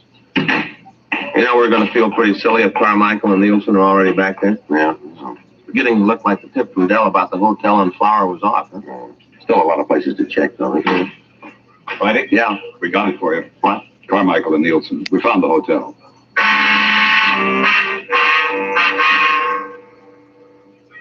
At 10:30 that morning, officers Murphy and Rafferty had gotten the first affirmative answer to their questions about the suspects. A room clerk in a small hotel at the corner of South Flower Street and Bunker Hill Avenue had recognized the mugshots of Carmichael and Nielsen. Further questioning brought out the name of the third man in the trio. He was identified as Ernest Hunter. A check of the name through our records netted us no new information on him, and the name and the description was forwarded again to Brereton up at CII in Sacramento, and again to Pittsburgh for possible identification. In talks with Lieutenant Smyers and Chief of Detectives Thad Brown, it was decided to keep the man under 24-hour surveillance. 3 additional teams of men from robbery detail were assigned to the duty. For the next 7 days, the 3 men were under constant watch. Their habits were regular, their movements during the day followed the same general pattern. The kickback on Ernest Hunter disclosed no criminal record. At the end of the first week of watching the men, it was decided that the next step in the operation was to place a microphone in their room so that we might be able to monitor their conversations. Frank and I got in touch with the sound crew at the crime lab, and we made arrangements for them. The necessary permits were obtained from the Federal Communications Commission, and the listening equipment itself was ready. We made arrangements with radio car officers to pick up the suspects for investigation. The sound crew, Frank and I, along with Murphy and Rafferty, stood by for word that the trio was in custody. Tuesday night, 9:40 p.m. Should be getting word pretty quick. Yeah. Red 2 to Red 1. Red 2 to Red 1. Come in, Red 1. That's Murph. Yeah. Red 1 to Red 2. Come in, Red 2. Any word yet? Over. No, not yet. We're all set in the manager's apartment. Monitor to Outpost 1.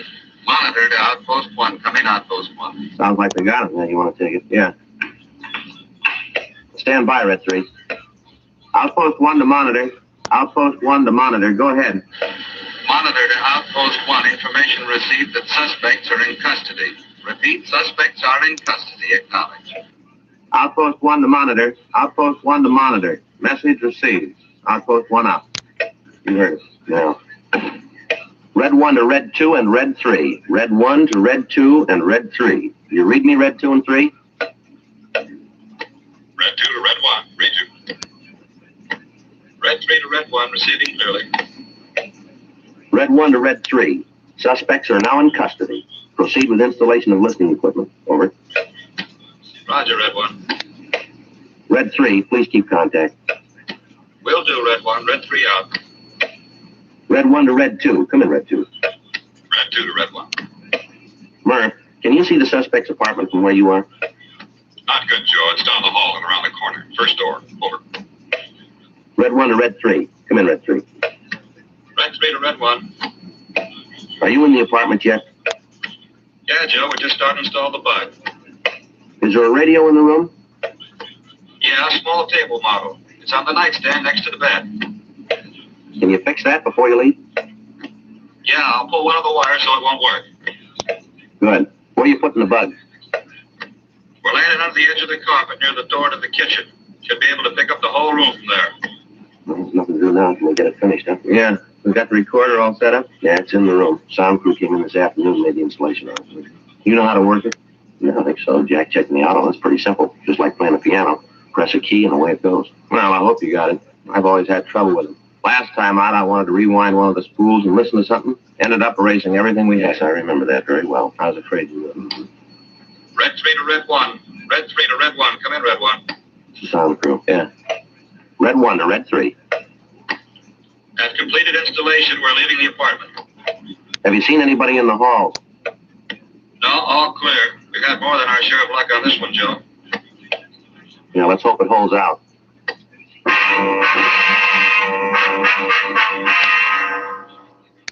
11:15 p.m. The installation of the listening equipment was completed, and Frank and I, along with Officer Pat Murphy, took up our positions in the room we intended to use as a monitoring post.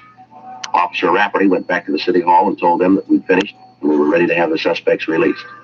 In the meantime, Carmichael, Nielsen, and Hunter had been fingerprinted and mugged. A search of their persons had failed to reveal any incriminating evidence, and the time that they'd been held had allowed us to make the necessary installation. After the trio had been released, we received information that they were proceeding toward the hotel. Frank, Murphy, and I waited for them at the monitor post to come into their room. 12:35 a.m. That's it. Get the recorder, huh? You want to take care of the log, Frank? Yeah. It's 12:36 a.m. That's it. Rocky deal, boy. That's what you think. They had a reason. You're so smart, you tell me why. Ah, shut up. Will you, Carmichael? You weren't such a big man when he started asking you the questions all the time, saying how he was going to tell them all. Why don't you shut your mouth? Probably when you got tanked up with that Turkish crap, that's probably what hit you. What tip? A couple of uniformed cops stopped us on a routine investigation. They got nothing. Anything on you think you'll let us go? Well, do you? You think you'll let us go? Oh, why don't you dry up? Hunter? Yeah? Turn on the radio, will you? Get some music? Yeah. And next time you get tanked, come back here. Don't go roaming all over town. That's why they fixed us up. You said something. What did I say? You know what I said, huh, do you? You being the big man, you tell me what I said to me, pick me up. Go ahead, tell me. You said something. I don't know what it was, but you shut up your mouth. Hey, Hunter, what's the matter with the radio? I thought you was going to turn it off. I'm fine, dude. Keep moving. Don't worry. I'm going to hit the sack. I hate you shut for a while. You open your mouth anymore, you get more trouble you can have. That's the way it must be you. Yeah, Doc, you guys don't shut up. I'm going to throw one of you out of here. Now, shut up, getting clean. Good night. Good night. And that's the way it went for the next 5 days. When the men were in the room, they argued continually. They talked about the deal they were working on, but from their conversation, there was no way of learning what they planned. When they left the room, they were constantly under surveillance, but their movements were routine. They took their meals in the same restaurant. They went to movies. They sat in bars, always together. During the time they were out of the apartment, they made no local contacts. All conversation in the room was recorded and listened to over and over again in the hope that we could come up with some kind of a lead. But the time spent in replaying the recordings netted us nothing. From what they'd said, we figured that whatever they were planning would take place on either Tuesday, August 17th, or on Wednesday, August 18th. On Tuesday, three-way cars were assigned to the streets in front of the hotel, but the suspects acted as usual. On Wednesday, they didn't leave their room. Frank, Murphy, and I continued to wait. On the streets outside, three other teams of men were standing by in undercover cars. 9:30 p.m. That's their telephone. Get the recorder, Murph. Yep. 9:31 p.m. Yeah. I'll get it. Hello? Yeah. When? Right, okay, we'll be right now. Yep. What? see in about 30 minutes. Right. Hey, how are we gonna know you? Yeah. Mm-hmm. Yeah, I got it right. Hey, who is that? Contact? Yeah. There's a subject got in. We're supposed to pick it up right away. Oh, there's something we gotta work on. You can see for me. Let's go. That's it. I'll get it out. Outpost 1 to units 1K89, 1K88, 1K87. Suspects are leaving room. Suspects are leaving room. Outpost 1 out. All right, let's go. I wish we knew what it was. It sounds like it might be narcotics. Well, it could be. Doesn't make a lot of difference, does it? Yeah. At least we know it's something.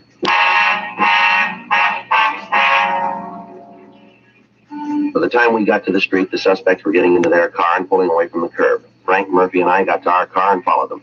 They drove down South Flower to the corner of Palm Drive and turned left. 3 blocks further, they pulled into a gas station and apparently asked directions. They turned south on Broadway and drove about a mile. At Santa Barbara Avenue, they turned left again and drove 3 blocks. They stopped and parked the car in front of a small bar. We informed the other units of the activity and asked them to stand by in the area. Carmichael got out of the car and entered the bar. Murphy left us and entered the bar after him. Carmichael returned in a few minutes with another man. The 2 of them got back into the car and they talked. At the end of that time, all 4 of the men got out of the automobile and then they entered the bar.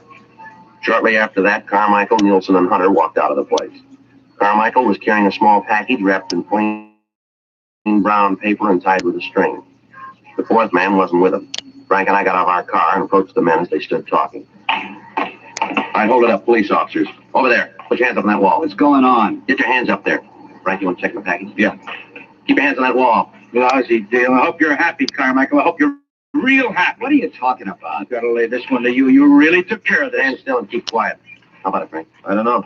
What do you mean? Where's money? $20 bills. Must be $15,000, $20,000 worth. Where? As far as I can tell, it's good. Where's that put us? Well, there's $20,000 here. Yeah. Let's find out where they got it.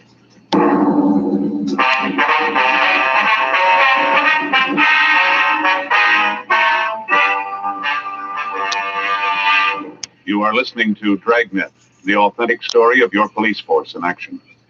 There are good reasons why thousands of people are changing to Chesterfield every day. Why Chesterfield is the largest selling two-way cigarette in America. Why Chesterfield is best for me and best for you. People these days want facts. When you want people to use your product, you have to tell them what effect it has on people who do use it regularly. That's why a doctor has examined for almost 2 years a large group of Chesterfield smokers. 45% of them have, on the average, been smoking Chesterfields for well over 10 years. What is the effect on these people from smoking Chesterfield? No adverse effects to the nose, throat, and sinuses, says the doctor. Consider Chesterfield's record with these smokers, with millions of other smokers throughout America. Another good reason for you to change to Chesterfield. Regular or king size, Chesterfield is best for me, best for you.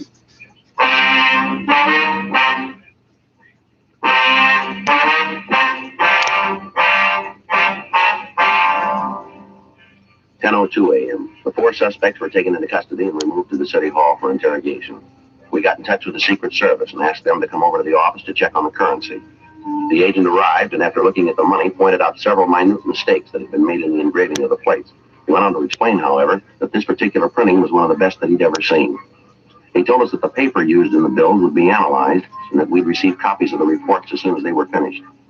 12:14 a.m. While Murphy, Rafferty, and the Secret Service man questioned Nielsen in the interrogation room, Frank and I talked to Carmichael in the squad room. We questioned him for about an hour, but he refused to say anything that would help us get a lead to the source of the counterfeit. 1:30 a.m. How long do you figure you can keep this up, Carmichael? I don't know what you're talking about. Now, come on, but we're getting tired of playing kid games here. We want to know where the queer came from now. Who says it's queer? Guy that printed it was pretty sloppy. He made a lot of mistakes. Joe? Yeah, Mark. See you, man? Yeah. Be right back. Yeah. How you doing? Nothing. Nielsen won't say a word. Gives it to us that he didn't know what was going on. Says he just went out there to pick up a package. You say who they were running the errand for? No, tells us just he went along for the ride. The whole thing was Carmichael's idea. Mm-hmm. We thought maybe we'd go to work on Hunter, see what we can get from him. Okay. You gonna stick with Carmichael? Yeah, I guess so. From what we heard in the room, if there's going to be a break, I got a hunch it's going to come from him. Okay. You got anything, let us know, huh? Right away. The big man's back again. Your friend there tell you all about it? No, but yours did. Nielsen just laid the whole thing in your lap. You kidding? You want to talk to him? What'd he say? The way he told it, he was just along for the ride. You're the big wheel in the whole thing. He said that? I said you could talk to him if you want. Well, he ain't gonna make it. He ain't gonna lay it on me. You want to tell us your side of it? Yeah, I'll tell you the way it happened. That lousy bum. How do you like that, him saying I'm the wheel? I'll tell you. All right, now where'd the queer come from? I don't know. I thought you were going to tell us. I'm doing that. I really don't know where it came from. You turn up with $20,000 in $20 bills and you ask us to believe that you don't know where it was printed. I'm not asking you anything. I'm telling you what I know. That's it. Well, tell us about your part. Nielsen, Hutter, and me were approached in Pittsburgh. By who? I don't know. We're going that way again. Huh? All right, so you don't believe me. That's the way it happened. The guy who approached you just walked up and said, here's $20,000, just like that, huh? No, the deal was that Nielsen, Hutter, and me were supposed to come out here. We were supposed to check into a hotel and wait for a call. Guy who called us would have the queer. He'd turn it over to us and we'd pass it. You bought the counterfeit? Yeah. What'd you pay for it? $2.50. For $20? Yeah, $2.50 for 20. You paid the other man we picked up? Yeah, we gave him $2,500. You ever seen the man before? What? The man you bought the queer from. Do you know him? No, I never saw him before. He's not the man who made the original contact in Pittsburgh. No, a guy back east was an old man. How old? I don't know, maybe 55, 60, around there. Not the fellow you met tonight. I told you that before. It's not the same man. Did you use a name of any kind? No. Just to call him Pop, that's all. Pop. Give us a description of this man, Pop. What's in it for me? Well, what do you got now? Nothing. All right, it'll stay that way. You're in big trouble, Carmichael. If you're smart at all, you're going to cop out the whole thing and cooperate with us. You lousy Nielsen, him all the time yelling about how it was all set. All the time saying we had it made. Sure, I'll go with you. I just want to see Nielsen get his, that's all. Just want to see him get his. We're going to want you to look at some pictures, too. I told you I'd go the route. You just tell me what you want to know. If I got the answer, so have you. All right. What'd he tell you? What? That lousy Nielsen. What'd he tell you about how it happened? You tell the way I did? You tell it that way? No, yeah. Sure, that's the way it happened. Can't be told any other way. Well, Nielsen might give you an argument there.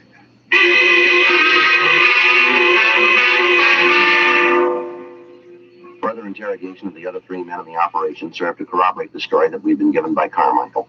$2,500 in cash was found on the fourth suspect. Once the other men were confronted with the fact that Carmichael had told us everything he knew concerning the operation, they all followed suit. But other than telling us that they knew the head man in the counterfeiting act as Pop, they couldn't come up with any further information. From the man who'd been in the bar, we learned that he'd met Pop in Pittsburgh. He also told us that as far as he knew, the counterfeiter had been in prison at one time or another. However, the suspect was unable to tell us in what state or on what charges Pop had served time. He went on to tell us that he'd gotten the money in Pittsburgh and that Pop had told him that he'd be contacted later. The Secret Service had completed their analysis of the counterfeit bills, and they told us that they were some of the most perfect printing jobs that they'd run across. The counterfeiter had made one major mistake, however. In the printing of the currency, he'd impregnated the paper with small silken hairs so that it would stand close inspection. The currency now in use is made with nylon hairs.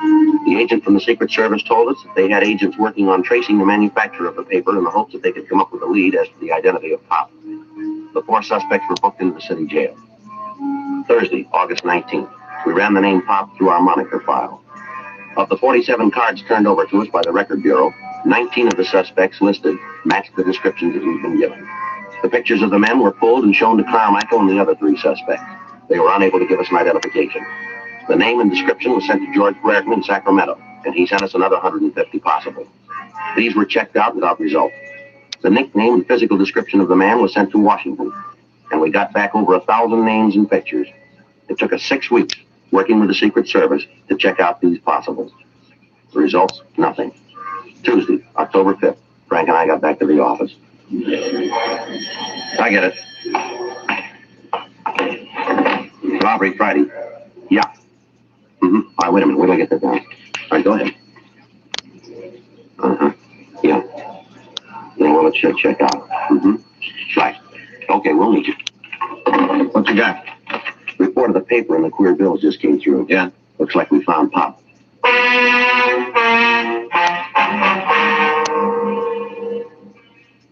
In checking the manufacturers of paper similar to that used in the counterfeit $20 bills, the Secret Service had come up with the name of a small print shop in the eastern section of Los Angeles.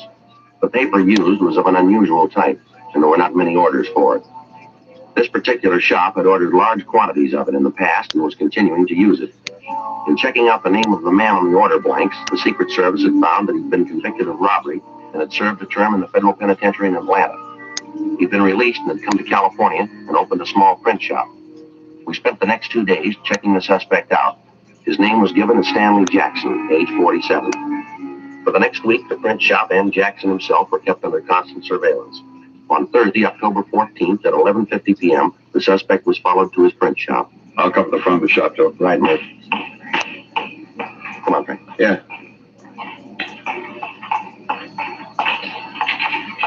Joe? Yeah. Sounds like a press, doesn't it? Yeah. Come on. Back door's around here.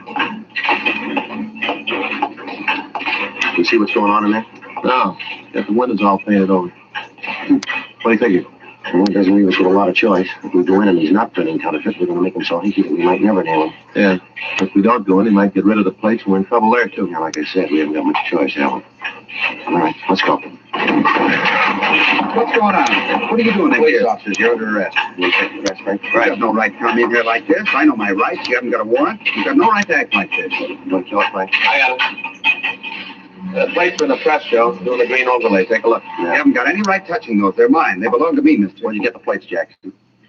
They're good, aren't they, mister? The very best. Where'd you get them? Made them? Made them myself. Where'd you learn engraving?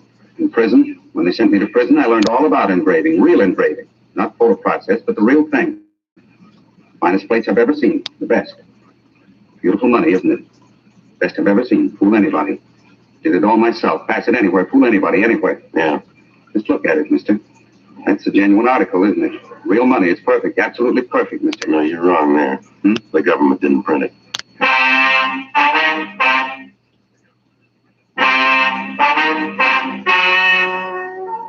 The story you have just heard is true. The names were changed to protect the innocent. On January 11th, trial was held in federal court, Southern District of California. In a moment, the results of that trial. Now, here is our star, Jack Webb. Thank you, George Fenneman.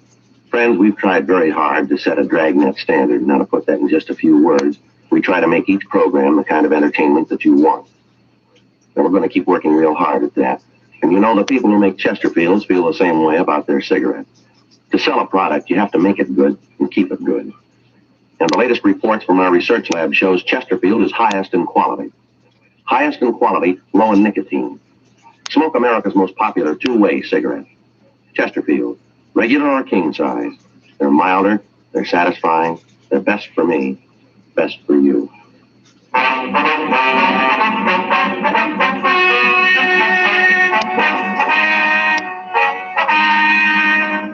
Vernon Alex Carmichael, Howard Raymond Nielsen, Ernest Richard Hunter, Philip Roger Harger, and Stanley Norman Jackson were tried and convicted of violation of Title 18 U.S. Code, Section 474, printing and issuing counterfeit money. Violation of this title is punishable by a fine of $5,000 and imprisonment in a federal penitentiary for a period not to exceed 15 years.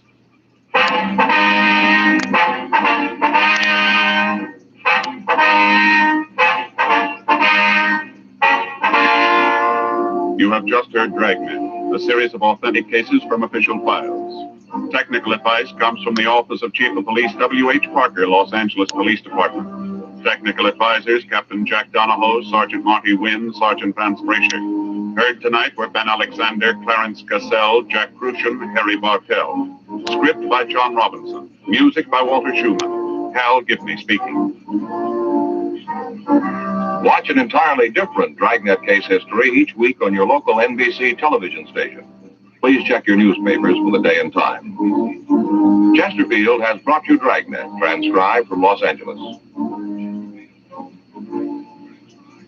Have you tried new cork tip Fatima? It's the smooth smoke with Fatima tips of perfect cork.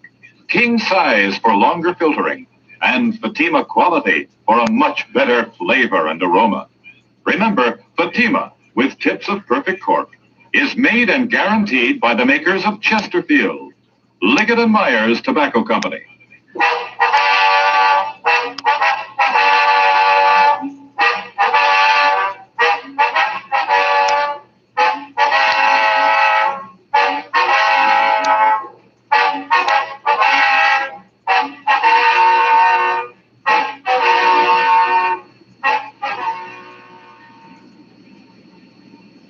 You're listening to Chin Radio AM 1540, the voice of multicultural Toronto, bringing you the latest updates on COVID-19.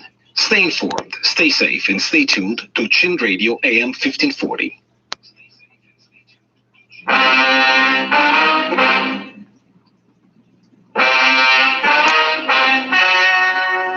The story you are about to hear is true. Only the names have been changed to protect the innocent. Fatima Cigarettes, best of all long cigarettes, brings you Dragnet.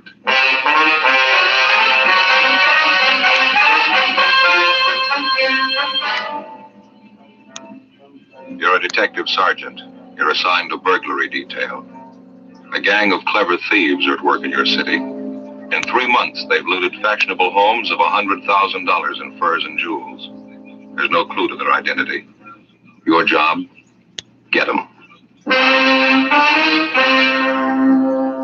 In Fatima, the difference is quality. Yes, in Fatima, the difference is quality. Quality of tobaccos. The finest domestic and Turkish varieties, extra mild, superbly blended, to give you Fatima's much different, much better flavor and aroma. Quality of manufacture. Smooth, round, perfect Fatima cigarettes. Rolled in the finest paper money can buy. Manufactured in the newest and most modern of all cigarette factories. Quality. Even to the appearance of the bright, clean, golden yellow Fatima package. So compare Fatima yourself. Today, you'll find Fatima gives you all the advantages of extra length, plus Fatima quality, which no other king-size cigarette has. Yes, light up a Fatima. Your first puff will tell you, ah, that's different. Because in Fatima, the difference is quality.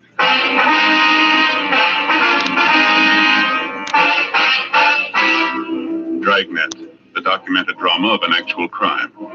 For the next 30 minutes, in cooperation with the Los Angeles Police Department, you will travel step by step on the side of the law through an actual case transcribed from official police files.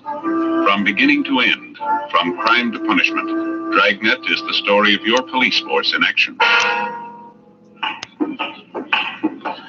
It was Wednesday, January 10th. It was cold in Los Angeles. We were working the day watch out of burglary detail.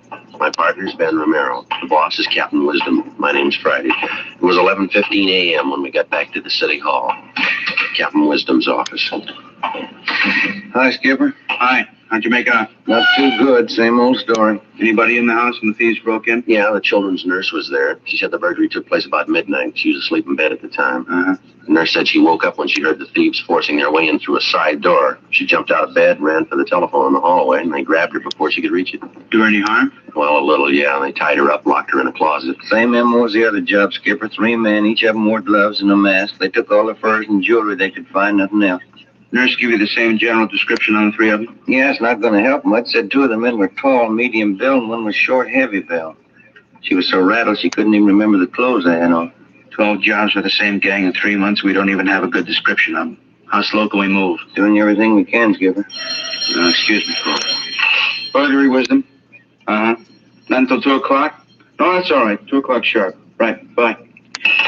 Just had an appointment canceled out. How about a cup of coffee downstairs? Yeah. I didn't even have a chance for breakfast this morning. Fine with me. Well, grab my hat with you. I'll get it. Here you go. Thanks. Guess you talked to the owners of the house, huh? The place was broken into last night? Yeah, we did. Mr. and Miss Peterson. They got home a couple hours after the burglary. Took a quick inventory. What did they find missing? Furs and jewels, same as the other jobs, almost $12,000 worth. It's the biggest haul yet. I don't have to spell it out for you. We need a break on this thing. We need it bad. More pressure from the front office, huh? It's coming from all sides. The victims, their insurance companies, and newspapers. They got a right to cry.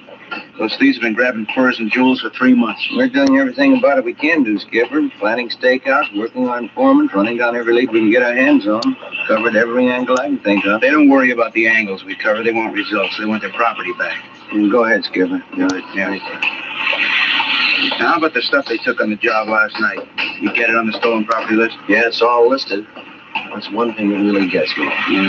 What are the thieves doing with all that stuff, the furs and the jewelry? We've got every pawn shop in the city on the alert since they started working. Checked on every possible outlet we know of, any place they could use to dump the stuff. They haven't turned up a trace of it.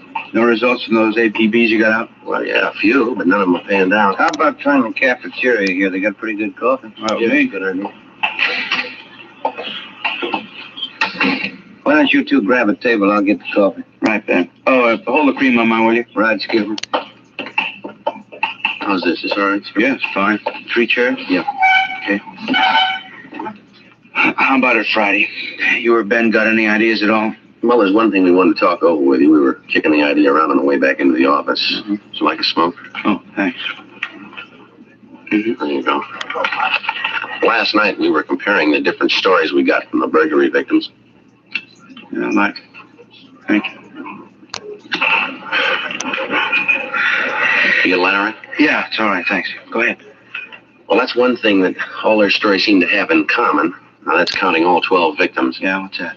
Well, let's see, I got a piece of paper here. I got it all figured out. Yeah. We know all the victims are fairly wealthy people. They go out quite a bit, parties, nightclubs, things like that. Yeah, none of them were at home at the time the burglaries were pulled. That's right, yeah. Here you go. There's your skipper. No claim, thanks, Joe.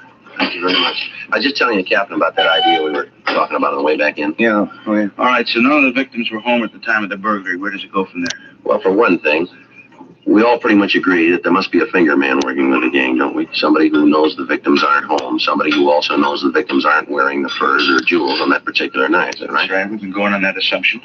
Now, the question is, who's the finger man? Well, that's what I'm trying to get at here.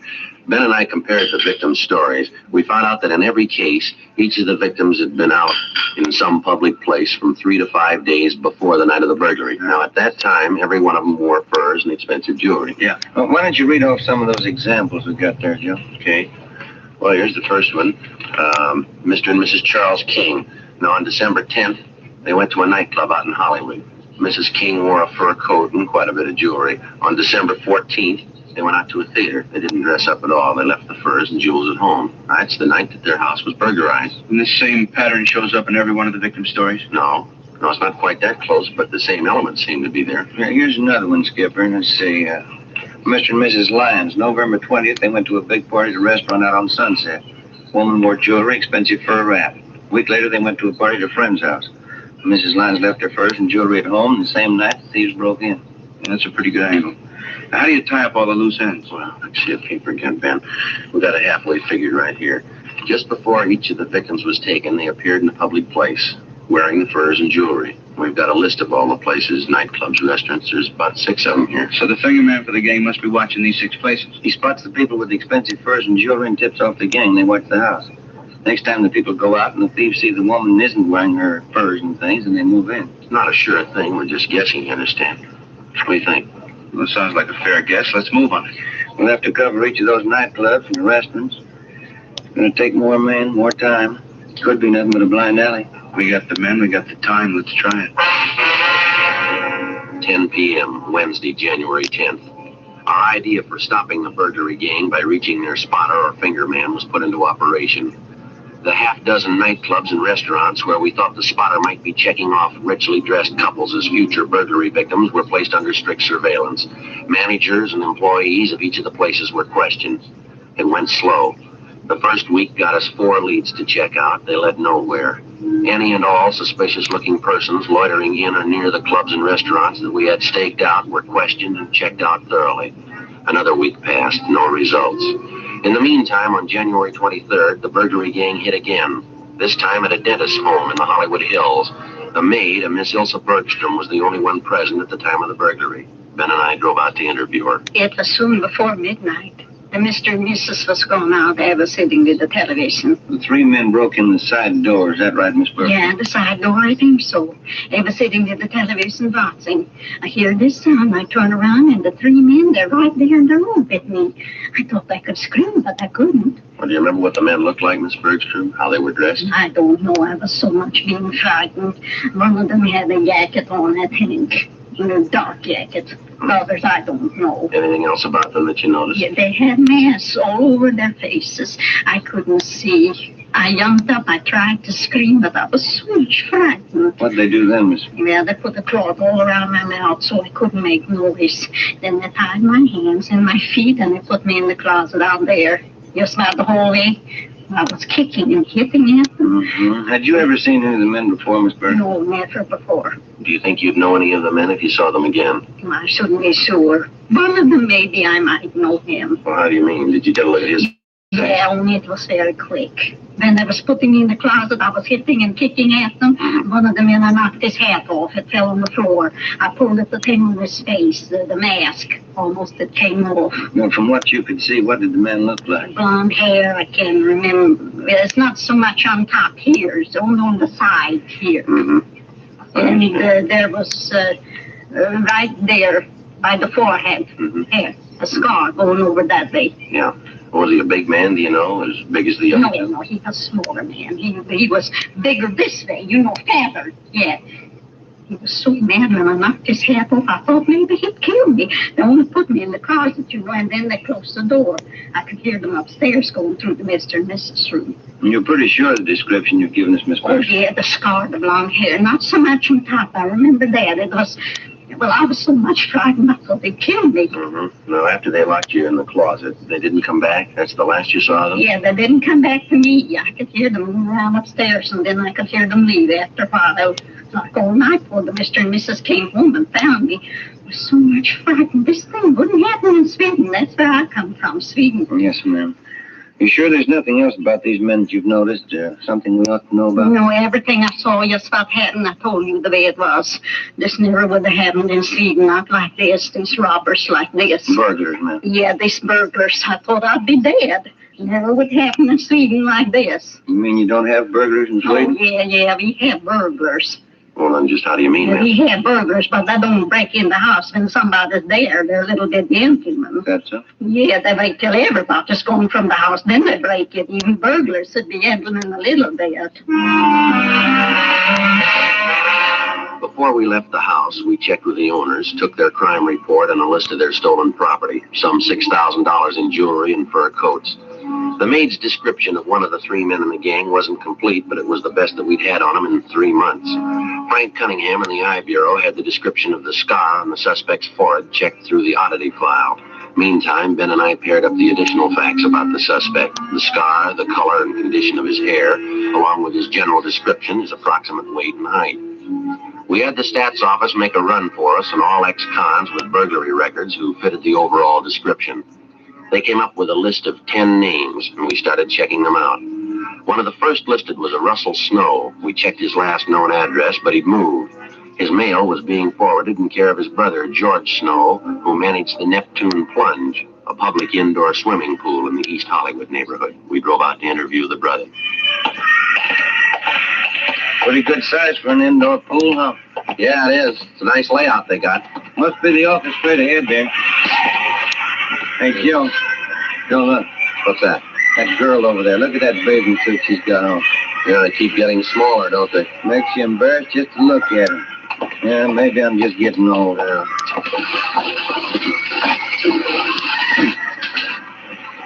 Yes, sir? We're looking for George Snow. Yeah, I'm him. Police officers, Mr. Snow. I'd like to talk to you a few minutes if we could. Oh, yeah. Hey, let me grab a towel over there and get dried off, though. Sure. Come on over. Pull up one of these deck chairs here. All right, Thank you very much. Well, what is it, officers? What can I do for you? You have a brother, is that right, sir? A Russell Snow? Yeah, that's right. Russ is my brother. Anything wrong? We'd like to locate him if we could. Do you know where we can find him? No, I don't think I can. Last I heard from Russ was about 6 months ago. Said he was going to take a job in Minneapolis. Not in trouble again, is he? Not that we know of. We'd like to locate him, that's all. I don't think I can help you much. Russ isn't much of a letter writer. Only time I hear from him is when he's in town. We've checked at the last place your brother was staying. They told us he left word to forward all his mail here to you. Is that right? Yeah, that's right. Russ asked me to take care of it. No letters have come through so far, though. Were you to hang on to his mail or send it on to him in Minneapolis? No, I was going to hang on to him. Russ said he'd pick up his mail next time he was through. As I said, it was 6 months ago. I haven't seen or heard from him since. Then you wouldn't know if he was actually in Minneapolis or not. But no, I wouldn't. Guess you know my brother Russell had a police record. Yeah, sure we do. He had that trouble a couple of years ago, that burglary rap. I think Russ learned his lesson. Are you your brother's only living relative? I mean, is there anyone else in town who might have heard from him? I don't know, officer. Excuse me just a minute. All right, kids, no running around the side of the pool, you hear? You slip and break your neck. No more running. Sorry, I gotta watch him like a hawk. Yes, sir. Like I was saying, I can't think of anybody who might have heard from Russ. I'm his only relation, but he does have a few friends around town. I mean, legitimate fellas, you know. Yeah. They come around once in a while, drop in and say hello. Have any of them heard from your brother? They might have, but I didn't ask them. There's old Matt Garson. He's a good friend of my brother's. He was in the other day, but he didn't say anything about hearing from Russ. Might be that he has. Maybe he didn't think to mention it. Where does this Matt Garson stay, do you know? I really couldn't tell you, officer. That's a real character, kind of a floater. Doesn't stay with one job more than 2 months. Like last week when he was in here. Yes, sir? He's a real pitchman. Gave me a big sales talk. Biggest bargain on earth. Said he'd sell me a couple of them real cheap. I didn't have any use for them. What's that, sir? Fur coats. Before we left, George Snow gave us a complete description of Matt Garson together with the names of 5 of Garson's acquaintances who might know of his whereabouts. When Ben and I got back to the city hall, we checked Garson's name and description through R&I. He had a record of 2 fairly recent arrests, but no convictions. Both arrests were for suspicion of burglary. We checked on Garson's last known residence. He'd moved, no forwarding address. His last place of employment was listed as the Park Tivoli nightclub out on Wilshire Boulevard. The Park Tivoli was one of the 6 places that we'd staked out as a possible working ground for the burglary gang's finger man, a place where he could spot expensively dressed persons, check on their home addresses, and line them up as future burglary victims. Ben put in a call to the manager of the Park Tivoli to check on Garson's employment. What was that, sir? Last July. I see. Well, yes, sir, we'll probably be out tonight. Right, thank you. Bye. What'd you get? Garson worked out there, all right. Parking lot attendant. He quit last July. If he's the guy checking off the customers' furs and jewels, he's in a perfect spot. Yeah. Manager told me that Garson has a girlfriend. She still works at the club. Might be the answer, Joe. Well, how do you figure? She runs a hat check stand.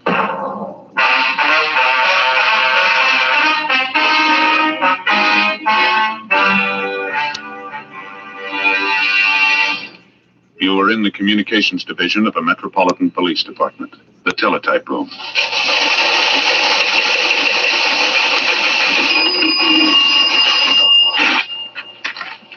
'43 LOS 52951, 12:03 p.m. APB, WMA 150, 5'6", dark hair, dark eyes, wearing gray suit, no hat.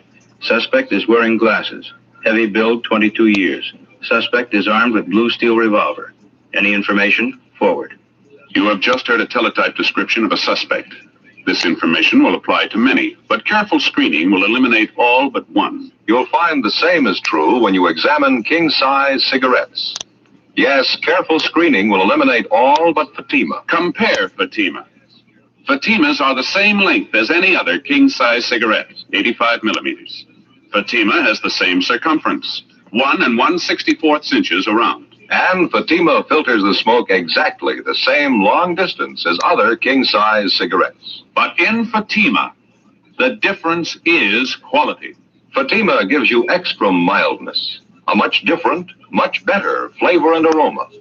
You get all the advantages of extra length, plus Fatima quality, which no other king-size cigarette has. So compare Fatima yourself. Your first puff will tell you, Ah, that's different. Yes, in Fatima, the difference is quality. Buy Fatima. Best of all long cigarettes.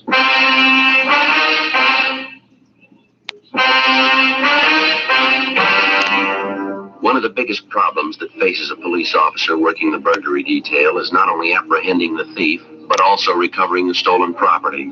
Dozens of criminals of this type will spend 5, 10, or even 15 years in prison if they know that on their release they will have a stake of thousands of dollars in stolen property which they've hidden somewhere to start over again with. Thursday, January 26th, 5 p.m. We got out a broadcast and an APB on the burglary suspect, Matt Garson. Then we began checking back on his girlfriend, Virginia Ramsey, who worked as a hat check girl at the Park Tivoli nightclub on Wilshire Boulevard. It was one of the 6 probable places where we thought that the finger man for the burglary gang was lining up potential victims. Despite the fact that she often associated with known criminal suspects, the Ramsey girl had no previous criminal record herself. That night, after she reported in for work at the club, Ben and I checked her apartment. In one of the closets, we found 3 expensive fur coats. They were all identified as property taken in previous burglaries by the gang. In a strong box in the desk, we found a half a dozen pieces of expensive jewelry, also identified on the stolen property list. Ben and I got in the car and drove to the Park Tivoli nightclub. Your hat, sir? Check your hat? Your name Virginia Ramsey? Yes, that's right. Police officers, Miss Ramsey. Like to talk to you downtown. Beg your pardon? I say we're police officers. Here's our identification. Like to talk to you downtown. What's it all about? I haven't done anything. And there's no reason to worry. We'd just like to ask you a few questions, that's all. What about? A man by the name of Matt Garson. I understand you know him quite well. No, I don't know him. I don't even know what you're talking about. Want to get your coat, Miss Ramsey? We'll talk it over downtown, huh? I'm working now. Listen, I won't be off till 2 o'clock. I can't just walk off the job. We just talked to the manager. He's going to have one of the other girls take your place. Do you want to get your coat, please? All right.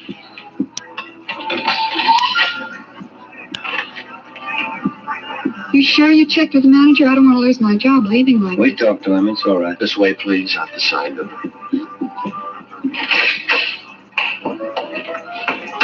I'd like to know what this whole thing's all about. I think I have a right to know pulling me off a job like this. We told you, Miss Ramsey. It's about a friend of yours, Matt Garson. He used to work here at the club, didn't he? I wouldn't know. A lot of people work here. I don't know them all. Why should you want him anyway? Do you know him? I think I might, yes. Not sure. Why do you want him? For interrogation. Just like to ask him a few questions. Why? You ready to admit that you know Garson? I think I might. Yeah, I know him. Want to get in, Miss Ramsey? Still don't know what it's all about. Why do you want Matt Garson? Same reason we want you. Suspicion of burglary. You don't know what you're talking about. You can't prove anything against me. We already have, miss. Huh? We found 3 fur coats in your apartment. There was some jewelry there, too.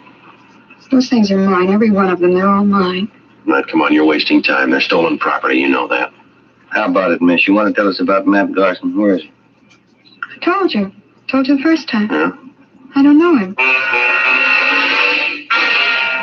10 p.m. We drove the suspect, Virginia Ramsey, downtown to the city hall and took her to the interrogation room. We questioned her continuously until well past midnight. She refused to admit anything. We gave her time to rest a little and set out for some food. Then we resumed the interrogations. 2 a.m. The Ramsey girl still refused to admit any connection with Matt Garson, his friend Russell Snow, or any members of the burglary gang. We stayed with it. By 4 a.m., we'd halfway convinced her that protecting the members of the gang wasn't the answer, that the best thing for her to do would be to cooperate. 5:30 a.m. Can I have a cigarette? Yeah. Here you are.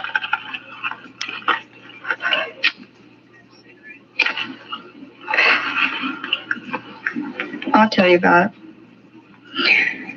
I know Matt Garson. He's one of the gang. You know where he is? No. He got me into it. He made me do it. There wasn't anything else I could do. What did he make you do? Well, when I was checking coats and things at the club, I was supposed to watch for customers with money, expensive furs and jewels. I found out who they were, and then I'd tell Matt. He'd tell the others. Who are the others? One of them's Johnny Lang. There are a couple of others, but I don't know their names. Believe me, Sergeant, Matt made me do it. He got me into it before I knew what it was all about. When I found out, he threatened to frame me if I didn't go along with him. Do you know where any of these men live, where they hang out? No. None of them, not even Matt. Ever since he moved, he wouldn't give me his new address. Do you think Garson will try to contact you at your apartment in the next few days, maybe? No, I don't think so. Not until after the next job. They're waiting on it now. They've been watching the house. Which house is that? Place out in West Hollywood. Wealthy people. They were in the club about a week ago. And the gang's waiting for them to go out some night and leave their valuables at home, is that it? Yeah, that's right. Matt says it's an easy house to break into. He thinks it ought to be a cinch. Matt ought to know better. Huh? It's the easy ones you trip over. Before we booked her in on suspicion of burglary, Virginia Ramsey gave us the name and address of the people in West Hollywood who were supposedly the next victims on the burglary gang's list.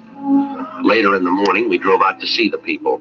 A Mr. and Mrs. Thomas Thornton, told them the story and laid out our plans, which they agreed to. That night, the Thornsons left their home a few minutes before 9. They were simply dressed, no furs, no jewels. At 9:35, 3 men scaled a fence at the rear of the Thornsons' home and broke in through a side door. Right behind them was a detail of a half a dozen officers who moved in and made the arrest. The 3 suspects were taken downtown, where they were identified as Russell Snow, Matt Garson, and Howard Ferris. We searched their apartments, their cars, and garages. There was no trace of the stolen property. Each of the men were brought to the interrogation room separately for questioning. Matt Garson was the first. He denied any knowledge of where the loot was hidden. That's the truth. I don't know where the stuff is. I work for the outfit, that's all. You've been working for 3 months without a payout. Is that what you're trying to tell us? Well, we haven't been turning over everything we got. We've been holding out half the stuff, selling it on the side. I just work for the outfit, that's all. That's not the way we get it, Garson. You're supposed to be the big man. You masterminded the deal. Me? Who told you that? Your girlfriend, Virginia Ramsey. We picked her up yesterday. She told us everything. What'd she tell you? You're the big man. It was your idea. You ran the works. What about it, Garson? Big joke, Sergeant, on both of us. What do you mean? You can ask the other boys. They'll tell you the same thing. We can prove it, too. There's only one boss in this operation. Yeah? Virginia Ramsey. For a 23-year-old girl, it seemed like a new record of some kind, if it was true. We checked the other suspects, Russell Snow and Howard Ferris. They told us substantially the same story. The Ramsey girl had formulated all the plans and directed the entire operation of the gang since its inception. They insisted that they had no idea where the stolen property was hidden, but they did know that the Ramsey girl had a safety deposit box in a downtown bank. We made a canvass of banks in the downtown area, and a day later we located the safety deposit box listed in Miss Ramsey's name. We obtained a court order and the box was opened. In it, we found practically all of the stolen jewelry, almost $50,000 worth. Ben and I went back to the main jail where we had Virginia Ramsey signed out for investigation. We brought her to the interrogation. We'll find out. How about the furs, Miss Ramsey? I got the key. You can have it. I rented a private garage. I got them stored in there. All of them? How'd you manage to run this whole operation? Those men you had working for you, you cut them in for practically nothing. They were experts, the best in the business. That's why I hired them. They're the best. It's too bad. Should have worked out. Too bad didn't go. You had a pretty fair run. Wasn't half bad for me, was it? Only 23. First time I ever tried anything like it. What gave you the idea? I don't know. I wanted things. Pretty smart setup, though, don't you think, Sergeant? How's that? Wouldn't you say I played the whole thing pretty smart? Oh, I don't know. You figure it. What? You're in jail, aren't you?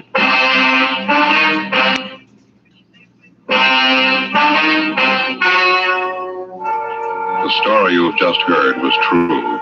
Only the names were changed to protect the innocent. On March 28th, trial was held in Superior Court, Department 89, City and County of Los Angeles, State of California. In a moment, the results of that trial. Now, here is our star, Jack Webb. Thank you. If you smoke a long cigarette, I want you to get acquainted with Fatima's. This weekend, for instance, when you're relaxing and taking it easy, you'll really appreciate Fatima's better flavor and aroma. And I know you'll like Fatima's extra mildness. Make a note tomorrow. Buy Fatima's in the familiar yellow carton.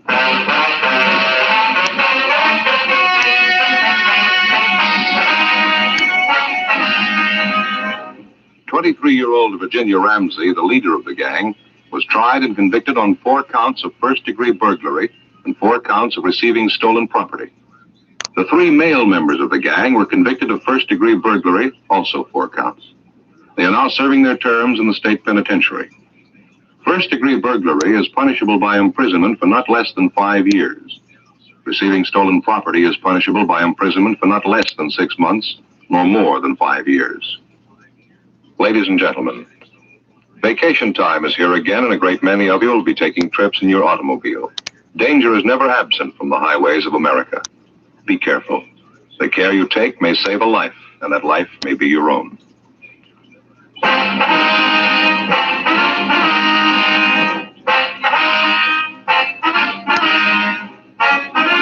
You have just heard Dragnet, a series of authentic cases from official files. Technical advice comes from the Office of Chief of Police W.H. Parker, Los Angeles Police Department.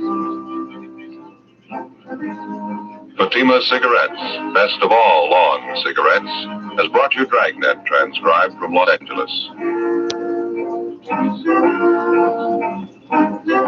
Stay tuned for Counter Spy, next over most NBC stations.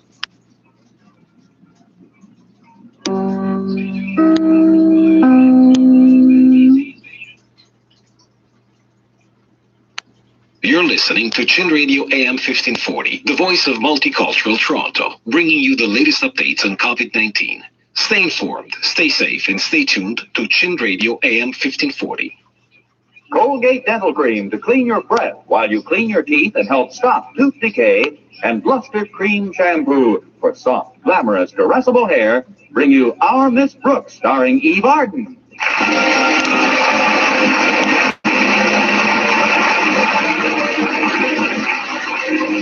It's time once again for another comedy episode of Our Miss Brooks, under the direction of Al Lewis.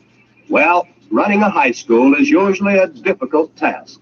But Osgood Conklin, principal of Madison High, where Our Miss Brooks teaches English, somehow manages to make it seem even harder. Last week, for instance, it was his anti-gambling crusade. Friday morning at breakfast, I discussed the situation with my landlady. But I didn't think gambling was such a big problem at Madison, Connie. It isn't, Mrs. Davis. But Mr. Stone, head of the Board of Education, is cooperating with the DA's office in a county-wide drive against gambling.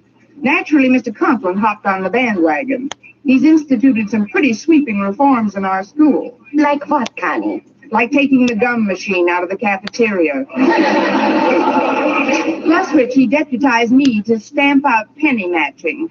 Did you encounter any in your class, Connie? Well, there were a couple of kids matching pennies in the coat closet during a study period, but it only went on for about 10 minutes. 10 minutes? Didn't you stop them, Connie? Oh, of course I stopped them immediately. May I never get my 55 cents back if I didn't. Only teacher at Madison. Why didn't you get Mr. Boynton to help you out? I did. The next 2 times I investigated that coat closet, I took Mr. Boynton with me. And did you find anyone? Gee, I forgot to look. Well, if you'll excuse me now, Mrs. Davis, I'd better get ready for school. Walter Denton's picking me up in a few minutes. All right, dear. Oh, before you go, would you do me a favor, Connie? Take this $5 and pay my phone bill this afternoon. I'd send it in, but frankly, I'm afraid it's just about overdue. Me and that absent mind of mine. You are quite a pair. Don't worry about it, Mrs. Davis. I'll take it into the company today. Mr. Conklin was in the same predicament a couple of weeks ago. He asked me to attend to the school phone bill for him. But I thought the Board of Education took care of school bills. They do, but this one was an emergency. It seems the auditor in charge of the funds took an unexpected vacation. An unexpected vacation. As the head of the board put it, he went south with the money. Anyway, Mr. Conklin gave me the $30, and I paid it the very first thing I think it was the very first thing. Connie, you did pay that bill, didn't you? Oh, now I remember. I gave it to Walter Denton to pay. For a minute there, I was worried.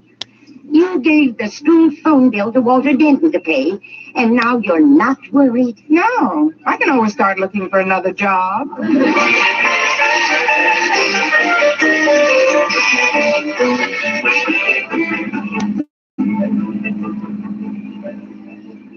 Would you mind decreasing the speed of this rocket ship just a little, Walter? For you, fair one, I'll make the old chariot tiptoe. But why so jittery on this most beautiful of all possible days? Because, old fast one, on this most beautiful of all possible days, I've just been stricken with the most horrible of all possible thoughts.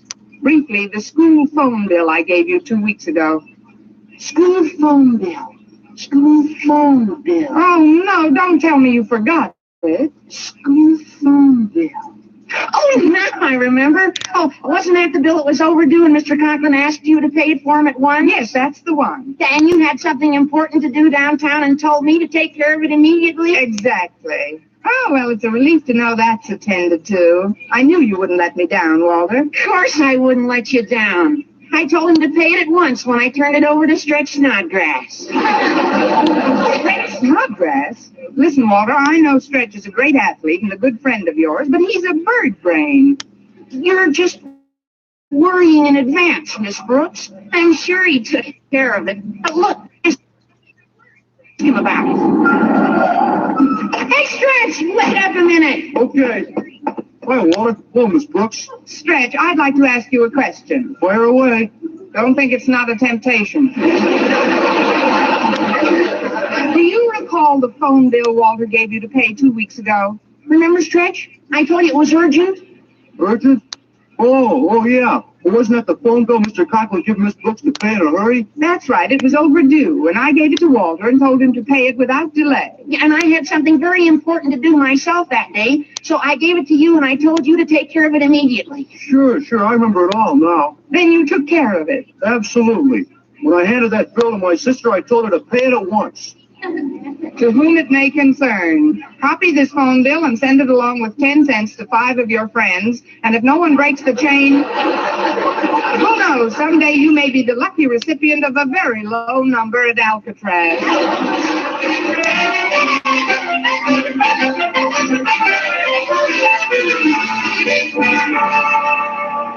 Well, I've straightened out your office for you, Daddy. Thank you, Harriet. I'm certainly glad the telephone company gave you a new number. So am I. The past few days have been quite an ordeal, I can tell you.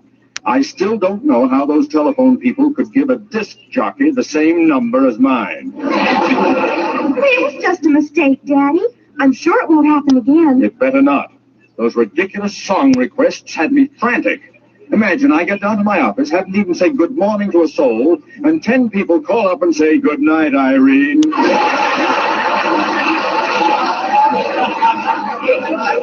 Well, it's all over, and you have a brand new number. Well, not a minute too soon. Mr. Stone is coming over to discuss our anti-gambling campaign this afternoon. I still don't understand why the board is so interested in the district attorney's gambling crusade. It's very simple, my dear. They're merely cooperating with all local agencies to run down the head of a big gambling syndicate purported to be operating in this immediate vicinity. Actually, the police haven't the faintest idea of the man's identity. They don't know anything about him at all? Just that he's referred to as the big boy. The big boy? Well, that's some clue, isn't it? Yes, at least they won't go around looking for a girl. Now, Harriet, if you'll excuse me, I have minutes. I'll get it. Hello? Hello, this is Dutch. Give me 200 across the board on Harbor Song and the third, huh? What's that? What number do you want? Main 5463. Let's see. Yes, this is Main 5463, but I'm... Well, then give me 200 across on Harbor Song and the third. Harbor Song? You must have the wrong number. Oh, please, you don't have to be so cagey. We got protection now. Hey, this is Ben a bookie, isn't it? No, this is Osgood, the principal. I mean, there must be some mistake. Look, the big boy gave us this number to call for track conditions, latest odds, and laying off bets. And a big boy don't make no mistakes. The big boy? Yeah. Now use your head and play ball. What? Or we'll use your head and play ball. 200 across on Harbor Song, huh? Goodbye. What's going on, Daddy? Harry, this is terrible. I should have quit while I was a disc jockey. By some fiendish mistake, the telephone company has given me the same number as a bookmaker. Now, calm down, Daddy. All you have to do is call the company and ask them to change it again. But it took 3 days to change it last time, and Mr. Stone is coming here this afternoon. There's only one way out. Harriet, you've got to rush to the phone company and get a repairman to disconnect this phone immediately. All right, Daddy, but I wish you'd relax. There's really nothing to worry about. Nothing to worry about, she says. What if Harbor Song wins?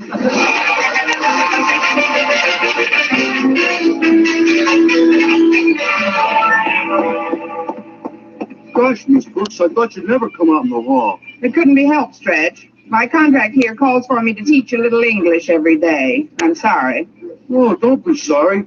Most of them kids of yours need to be learned plenty. Well, I just want to tell you I checked up on that phone bill for you. You see, I don't want anybody to go around incinerating that I'm undependable. I don't blame you.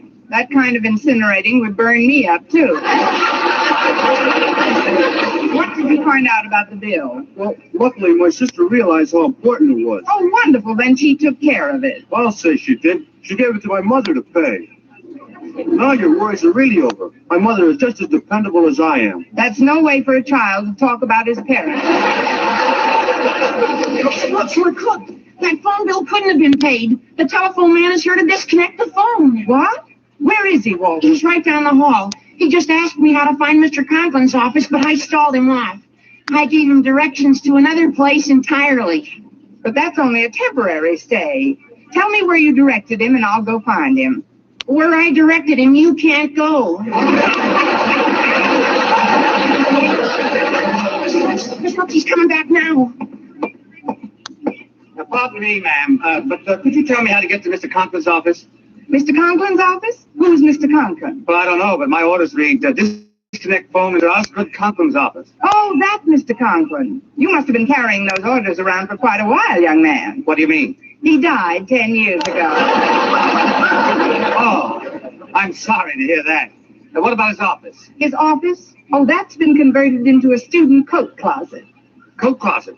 Then why did this kid direct me to... Everybody makes mistakes. The phone company must have made a mistake in your instructions. You'd better go back and tell them about it. Okay, well, that happens once in a while. But I still can't get over this kid sending me on such a wild goose chase. Me either. Seems like a very strange place to be looking for a wild goose.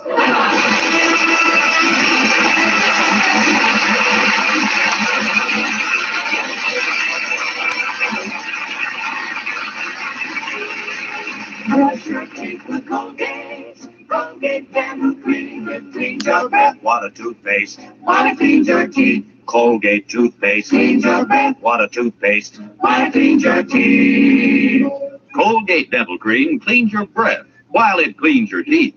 And the Colgate way stops tooth decay best. More than 2 years research showed the Colgate way of brushing teeth right after eating helps stop more decay for more people than ever before reported in dentifrice history. Yes, the Colgate way stopped tooth decay best. Better than any other home method of oral hygiene. No other toothpaste or powder, ammoniated or not, has proof of such results. And you should know that Colgate, while not mentioned by name, was the only toothpaste used in the research on tooth decay recently reported in Reader's Digest. Yes, Colgate Dental Cream, and only Colgate Dental Cream, was used in this research. So always use Colgate to clean your breath while you clean your teeth. And when you follow the Colgate way, Colgate Dental Cream stops tooth decay best. Brush your teeth with Colgate. Colgate Dental Cream. It cleans your breath. Water toothpaste. Water cleans your teeth. And the Colgate way stops tooth decay best.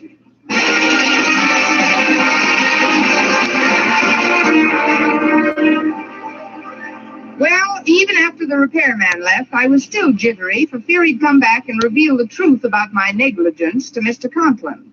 It afforded some relief, however, to sit in the cafeteria at lunchtime and pour my baleful story into the handsome ears of Mr. Boynton. Well, now, let's see if I've got this straight, Miss Brooks. 2 weeks ago, Mr. Conklin gave you the school phone bill, told you it was overdue and must be paid at once. You gave it to Walter Denton. Walter Denton gave it to Stretch Snodgrass. Stretch Snodgrass gave it to his sister. And the green grass grew all around. It's no use talking, Mr. Boynton. I'm probably in big trouble. Supposing that repairman comes back again to disconnect the phone. Oh, isn't there some way to pay the bill before that happens? How? The $30 Mr. Conklin gave me, I gave to Walter with the bill, and he gave it to... Well, we've been all through that. Temporarily, we've got to assume it's gone. Now, the point is, where am I going to get another $30? Well, perhaps some other member of the faculty might help. That's what friends are for, to help one another. Now, I consider myself a friend of yours, Miss Brooks, and, well, I want you to know I'm prepared to assist you in this matter. You mean I can count on you for... $2. I'll canvass the rest of the faculty for the remainder. I know they'll come through for you. You think so, Mr. Boynton? Oh, take my word for it. They'll help you to a man. Right now, I'd rather they just help me to some money.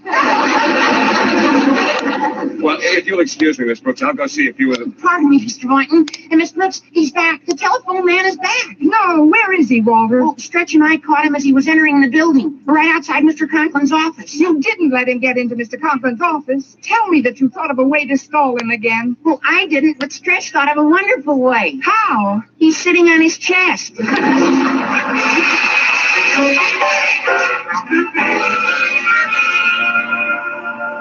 Here, Daddy, I brought you a sandwich. I figured you'd be too upset to eat in the cafeteria today. Oh, you're right, Harriet. Why doesn't that confounded telephone man get here? If Mr. Stone arrives before this phone is disconnected, But I don't understand, Daddy. The phone company said they sent a man over much earlier today. I know all about that.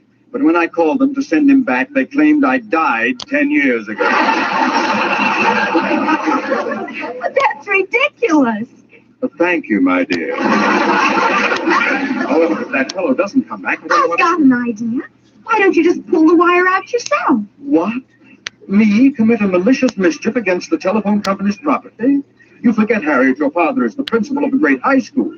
And a high school principal does not resort to such measures, no matter what the emergency. But it might be the only way out. Stop goading me, Harriet. I'm just not physically equipped to try pulling that telephone wire out of the wall. Again.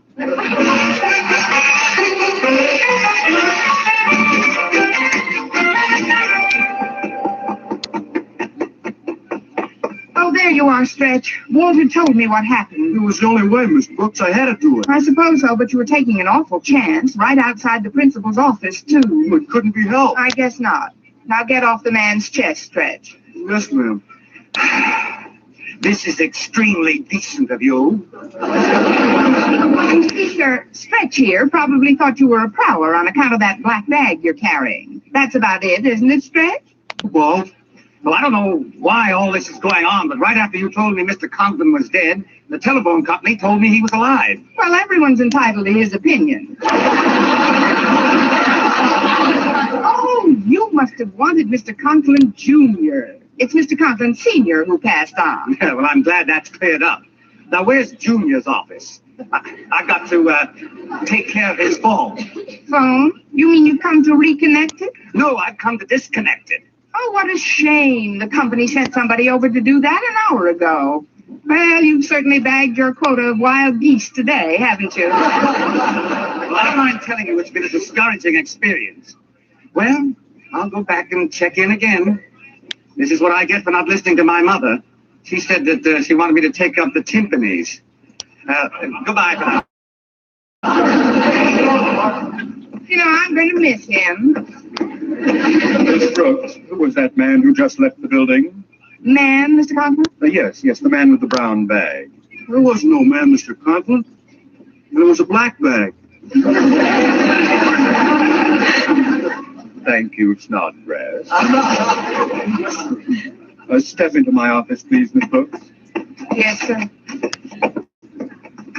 Now, was he by any chance the telephone repairman I'd been expecting? Oh, were you expecting a telephone repairman? Yes, Miss Brooks. I've gotten someone else's telephone number by mistake. A mistake which could take 3 days to rectify, whereas it only takes 10 minutes to disconnect the phone from the wall. Oh, is that what he was here for? Precisely. And now may I ask why you so obviously dismissed him? Well, in a few ill-chosen words, Mr. Conklin, I didn't pay the phone bill when you gave me the money 2 weeks ago, and I thought the repairman was here to disconnect your phone because of my negligence, and I'd like to remain on the premises just long enough to say goodbye to some of my friends. I thank you.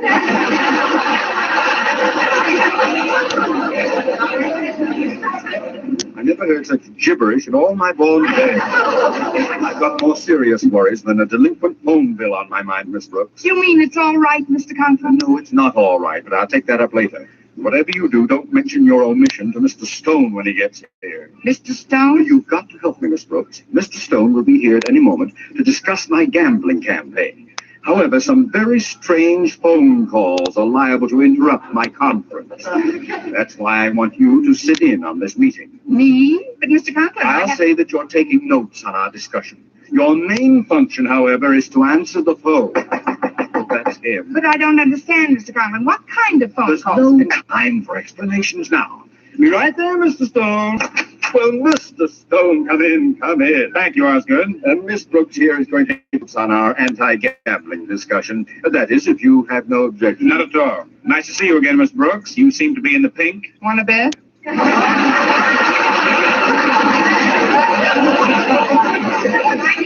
It's nice to see you again, too, Mr. Stone. Sit down, Miss Chair. Miss Brooks, you sit down by that desk with the phone on it. Yes, sir. Well, what's the news from the district attorney's office, Mr. Stone? We haven't made too much progress, Osgood. It's rather a difficult task in view of the fact they don't know just who the big boy is. Until we can't seem to find out where his syndicate headquarters are located. But they do think it's in this area. Definitely. Oh, good. Then it's just a question of time before the bell rings for his final round. You can get that, please, Miss Brooks? Yes, sir. Hello? This is Dutch again. Who's this? This is Miss Brooks. Well, what'll they think of next? Now they got a doll answering the phone. Well, thank you. Tell me, sugar, what do you think the track conditions are at Narragansett, huh? Frankly, I haven't given it much thought. Who's that you're talking to, Miss Brooks? It's Dutch, Mr. Conklin. Please make it brief, Miss Brooks. Tell him we're busy. Yes, sir. I'm sorry, Dutch, but we're quite occupied at the moment. Occupied? Oh, look now, don't give me no rush, Jack. Frenchie told me I should call whenever I feel like it. Oh, Mr. Conklin, Dutch says that Frenchie told him to call. Dutch, Frenchie, who are they? A couple of delegates we know from the United Nations.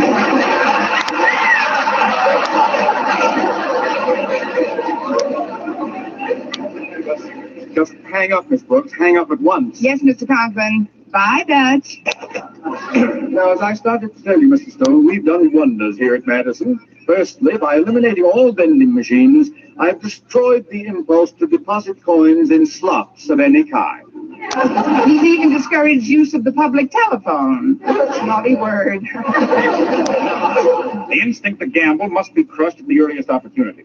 One of the reasons it's so difficult to track down this big boy mob is because of the unwitting protection afforded them by the uninformed. They operate in candy stores, skating rinks, even schools. Even schools? Nice timing, Dutch. Hello? Look, I'm tired of playing games. How's the weather at Narragansett? Well, what do I know about the weather at Narragansett? Just a moment. Narragansett's a big racetrack. Hand me that phone. Oh, no.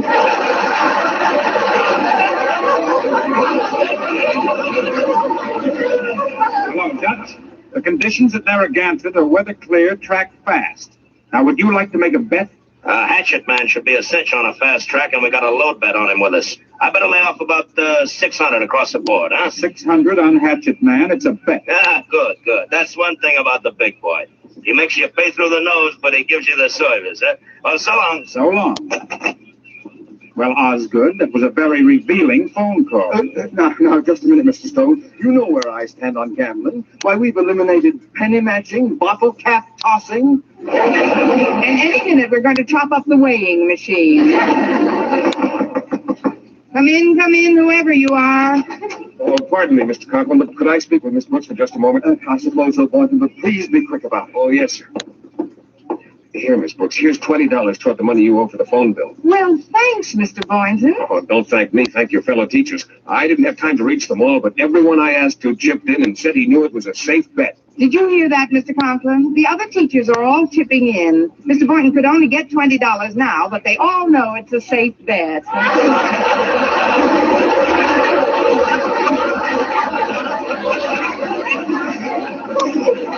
Safe bet, eh? Miss Brooks, tell me, is this money for the Hatchet Man, too? Naturally, but I don't think that's a very flattering way to refer to Mr. Conklin. Perhaps he'd like it better if I refer to him by his real name. Eh, big boy? Big boy? Mr. Stone, there's been a frightful misunderstanding. Miss Brooks, tell Mr. Stone what this money is for. But, Mr. Conklin, you told me not to mention it. Oh, mention it! Mention it!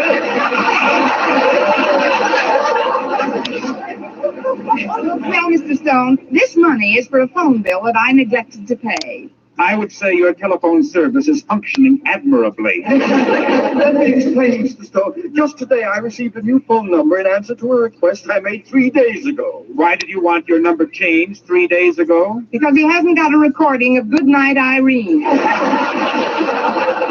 night, Irene. Good night. Come on, Mr. Boynton.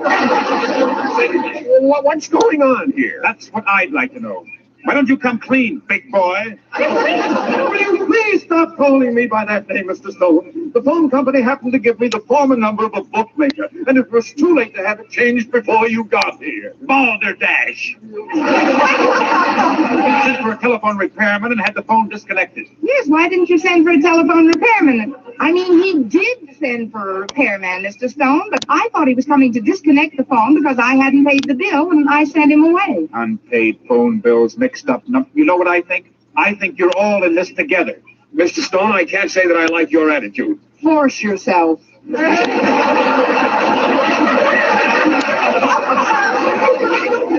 Brooks, can you give me one shred of evidence to support this fantastic phone bill story? Well, sir, Excuse me, everybody, but the door was open, so I thought I'd just botch on in. I've got the news you've been waiting for all day. Really, Stretch? What part of the school is on fire?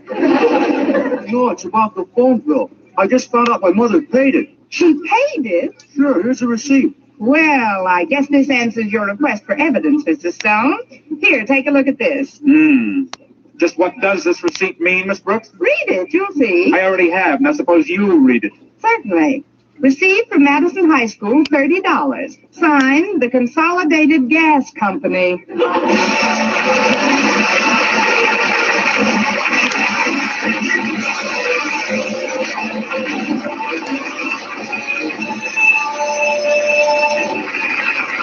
Eve Arden as our Miss Brooks returns in just a moment, but first, dream girl, dream girl, beautiful luster dream girl. Tonight? Yes, tonight, show him how much lovelier your hair can look after a Luster Cream shampoo.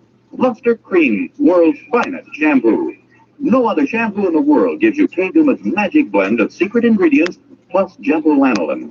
Better than a soap, better than a liquid, Luster Cream is a dainty cream shampoo.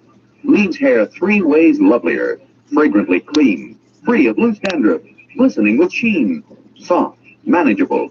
Even in hardest water, Luster Cream lathers instantly.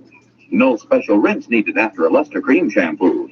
So gentle, Luster Cream is wonderful even for children's hair. Tonight? Yes, tonight, try Luster Cream shampoo. Dream girl, beautiful luster cream girl, you owe your crowning glory to a luster cream shampoo. And now, once again, here is our Miss Brooks. Well, we finally convinced Mr. Stone that we weren't running a gambling syndicate at Madison High School. And when I got home, I sat down at the kitchen table with a cup of coffee and the afternoon papers. You look pretty worn out, Connie. Why don't you stretch out and take a nap? I will, Mrs. Davis, but first I've got to call Mr. Conklin right away. I just saw something in the paper I've got to tell him about. What is it, Connie? His $2 parlay on Harbor Song and Hatchet Man paid $32. Mrs. Burns reminding you to tune in next week to another Our Miss Brooks show, brought to you by Luster Cream Shampoo, the soft, glamorous, delectable hair, and Colgate Dental Cream to clean your breath while you clean your teeth and help stop tooth decay. Our Miss Brooks, starring Eve Arden, is produced by Larry Burns, written by Al Lewis, with the music of Wilbur Hatch.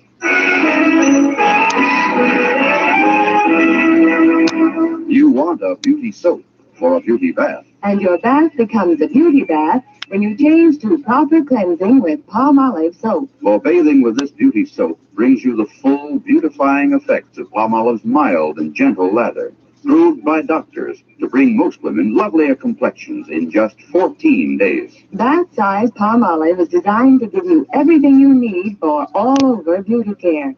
Fragrance for daintiness, mildness for loveliness, purity for gentleness, big bath size for thriftiness. So get big bath size Palmolive. So mild, so pure, so right for all of you. Be sure to listen to Mr. and Mrs. North every Tuesday over this same network. And be with us again next week at this same time for another comedy episode of Our Miss Brooks. Bob Lamont speaking. Stay tuned now for Jack Benny. This is CBS, the Columbia Broadcasting System.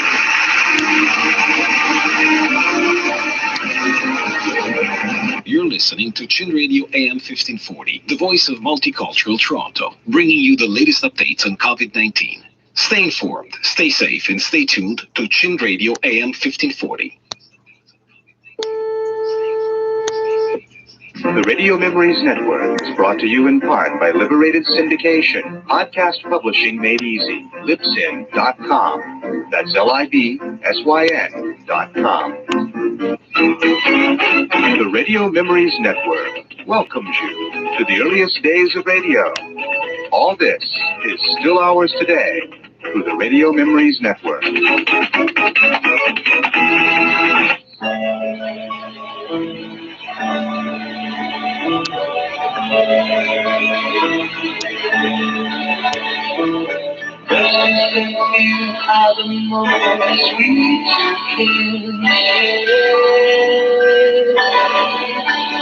Welcome, everyone, once again to the Boxcar 7-Eleven Old Time Radio Pod. I am Bob Camerdell, your host, and for the next hour or so, your guide as we travel together back through time before TV was to the golden age of radio.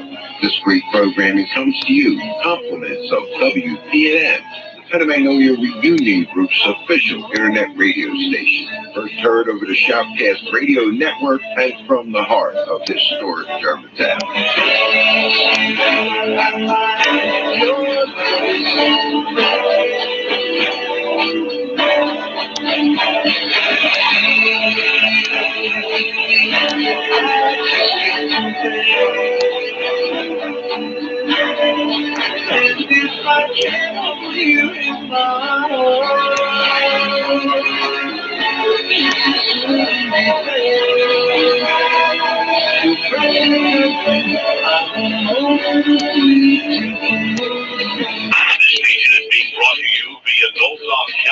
Streaming technology.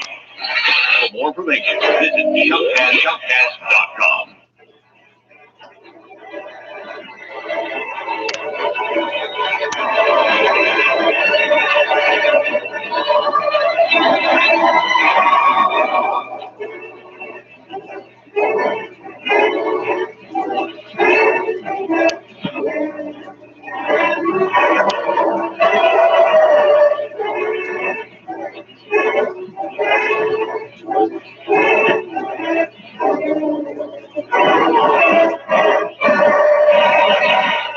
To talk about the life of Jack Benny is far beyond the time constraints of this show. He was born Ben Kowalski on Valentine's Day, February 14th, 1894, at the Mercy Hospital in Chicago, Illinois. He was raised at 224 South Genevieve Street, Waukegan, Illinois, with his sister Florence. He started his career at age 16, getting a job playing the violin in the pit at the Barrison Theater in Waukegan. After 2 years, he joined with Carr Salisbury, and Carr even on the road as Salisbury and Kowalski, a piano and violin act. Carr, dressed elegantly at the piano, would play up a storm, and Ben, dressed to the nines, would follow along on the violin, over-dramatizing his actions, playing well, but comically. The act saw reasonable success, and they seldom had more than a few days off, but Jack left the act and went home to look after his ailing mother. On March 29, 1932, Jack went on a friend's radio show. His friend was Ed Sullivan, the same Ed who later had a really big show on TV. Jack told his listeners, "Ladies and gentlemen, this is Jack Benny talking. There will be a slight pause while you say, 'Who cares?'" Jack appeared on Ed Sullivan's show on March 29th, and by May 2nd, he was the star of his own radio program, the Canada Dry Ginger Ale program starring Jack as the Canada Dry humorist. Unfortunately, despite modest popularity with the audience, Jack wasn't such a great hit with the sponsor. He lasted until January with Canada Dry. The next season, the fall of 1933, Jack's program was sponsored by Chevrolet. That didn't last either. Neither did General Tire, the next sponsor. But then Jack was approached by the makers of Jell-O. You know, that wiggly, jiggly gelatin treat available in 6 delicious flavors? Jack stayed with Jell-O for the next 8 years, turning Jell-O into a solid success. Jack became one of the biggest names in radio with the Jell-O program starring Jack Benny. For 30 minutes each Sunday night at 7 o'clock, Jack and his gang of regulars would hit the airways with their version of current films, a bit of music, and always with lots of laughs. On the air, Jack played himself, that is, a character named Jack Benny. However, the real Jack and the Jack on the air were two different things, and the real Jack tried to make his character encompass about everything that is wrong with everybody. The on-the-air Jack was never married and certainly had no children. However, the real Jack, with his wife Sadie, adopted a baby, their only child, Joan, in 1934. It took a few years for Jack's program to find a cast that would stick with the show for the long run. The first longtime character to join was Mary Livingston. In 1932, she made her first appearance as the president of the Jack Benny fan club. Her on-air personality was acidic towards Jack. She was always there with the snappy comments. Jack didn't have to look far for somebody to play the part of Mary. It was staged by his own wife, Sadie Marks. As the years went on, Sadie became so well associated with her character, she changed her real name to Mary Livingston as well. Eddie Anderson played the role of Rochester and joined the program in 1937. He too became so associated with his character he changed his middle name to Rochester. Originally, Rochester was only to be on one episode as a train porter who had never heard of Albuquerque. However, he was so well liked that he ended up by staying on as Jack's valet. Phil Harris, the lush orchestra leader, joined the team in 1936 when the show moved from New York to Los Angeles. Dennis Day, the naive tenor with the golden voice, joined October of 1939. Don Wilson, the voice of the Jell-O ads, joined when Jack started with Jell-O in 1934. Jack was always making fun of Don's weight, comparing a mold of wiggly Jell-O with Don's wiggly waist. Together each week, this little cast of characters kept millions of listeners laughing. Whether it was Rochester calling about Jack's polar bear, Carmichael, Don leading the gang in a play he had written, or Mary reading another poem she had written, anything could be strung together and make a show. They even managed to make a show about not having a show written that week. The most laughs, however, came from Jack's violin playing. Jack thought he was so great, but no one else did. Eventually, the audience was leaving radio behind as it moved to television, and on May 22nd, 1955, Jack's show left radio as well. His television show was a continuation of what had worked so well for him on radio for so many years. Episodes revolved around Jack's life at home and at the studio making his television show, which were all somehow connected. Jack's television show ended in 1965. Despite a weekly audience of 18 million viewers, the network felt the show was too expensive to put on each week, and Jack, despite his stated age of 39, was more like 71. He wasn't attracting the younger viewers the network wanted. After 33 years of Jack Benny program, including 343 episodes for television, the show was retired to history. In 1974, Jack was working on his third farewell special for NBC and getting ready for his first starring role in a film in 30 years. The film was to be The Sunshine Boys, starring Jack and Walter Matthau. However, when the movie was completed, Jack's best friend, George Burns, appeared in Jack's place. Although the illness that led to Jack's death was not a sudden one, for someone who was still 39 years old at heart and performing at every opportunity, his passing came as a surprise to many. Jack Benny died December 26, 1974, and was survived by his wife Mary and his daughter Joan.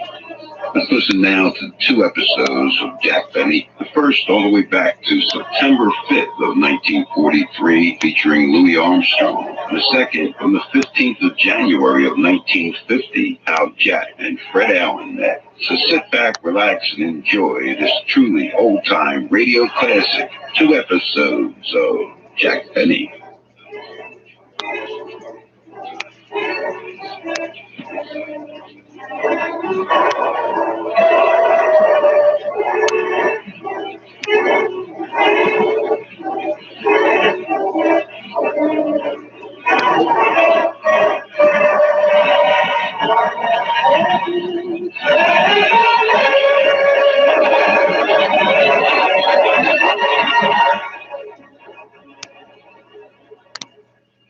Jack Benny with Mary Livingston, Phil Harris, Dennis Day, Rochester, and yours truly, Don Wilson.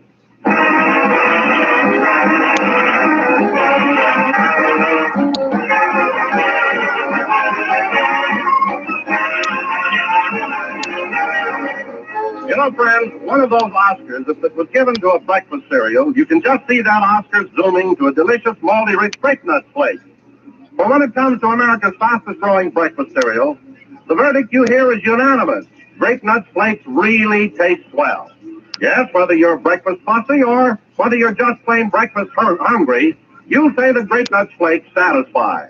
They have such a grand malty richness, such a glorious, crisp, tempting goodness. They bring you the flavor of grape nuts in exciting toasted flake form. And Grape Nuts Flakes bring you health-building whole grain nourishment, including proteins, minerals, and vitamins. So help yourself to health at breakfast. Help yourself to sweet as a nut, delicious Grape Nuts Flakes in the big 12-ounce economy size package. You don't give up a single precious ration stamp to buy Grape Nuts Flakes.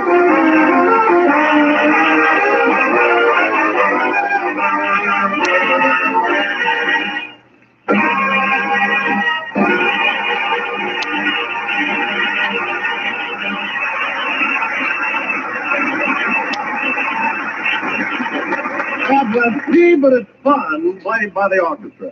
And now, ladies and gentlemen, as you all know, our dear old master of ceremonies, Jack Benny, lost $50 recently on Rochester's horse, Bert Cork. That's right. They pulled the Kentucky Derby right down over my ears. You always wear a derby that way. Quiet. Ever since this disastrous experience, Mr. Benny has been trying and trying to forget, but to no avail. What do you mean to no avail? I've forgotten the whole thing. When I lose money, that's the end of it. Go on, you lost your piggy bank when you were just a little baby, and you're still running ads in the Waukegan paper.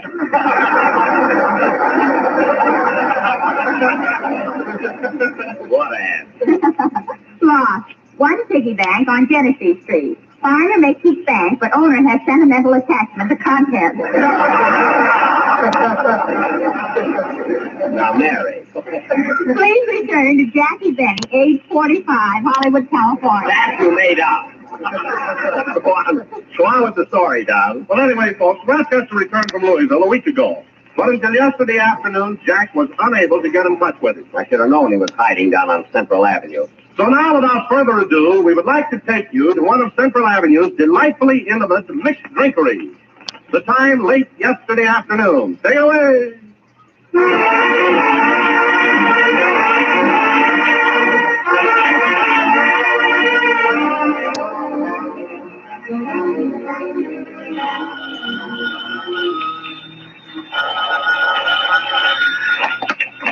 Mississippi barbecue, counters. Mississippi speaking.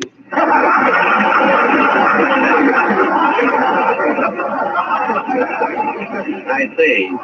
Now, Mississippi, I'm trying to get in touch with Rochester. Rochester Van Jones. Oh, you mean the man whose horse has caused no end of unbalanced budget in this vicinity?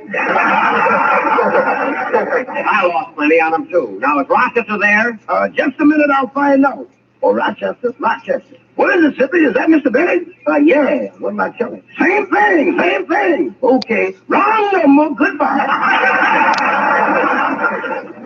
You know, Sippy, that was a narrow escape. Yeah. Say, how many days have you been hiding out from Mr. Bennett? 4 that I can remember, and 2 that must have been sheer bliss. Say, Sippy, I was supposed to meet Louis Armstrong here. Have you seen him? Old Satchmo? Here he comes now. Off the lazy river and the old new run. Well, look here. Hello, Rod. Hello, sir.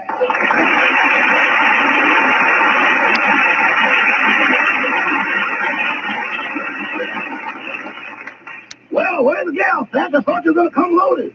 Don't worry, son. I got 2 gals coming over here in a little while that are tall, tan, tantalizing, and tender. Are they good looking? Mine is. Yours is sort of a retread. Now, wait a minute, Seth. I can have the good-looking one. I'm a romantic man. Romantic? You heard me. When I kiss a gal, Cupid just stands there and says, my.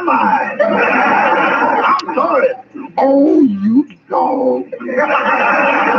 Say, Rat, an important thought has just struck me. What are we going to do for money tonight? You know, legal lettuce. Well, Seth, you got money. I had money until that horse of yours devolved and soured me.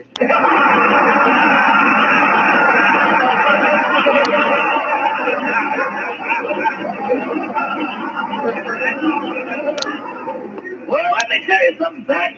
Bert Cork would have won that race if it hadn't been for the back stretch. What happened in the back stretch? He just rolled over on his back and stretched. Well, look, Rochester. We got a hole. We got to get hold of some stuff for the night, and I got a hunch that those gals going to be hungry. Yeah, well, it looks like I'll have to call Mr. Benny, my favorite comedian. Oh, you dog, you. Give me that phone, Sippy. Oh, here you are. Thanks. Hello, operator. Give me Crestview 7071. From Natchez to Mobile. What? I can't dial this. I got a highball in each hand. From Memphis to St. Joe, wherever the four winds blow. Hello? Hello, Mr. Benny? Well, so it's you. What happened to you, boss? Where you been?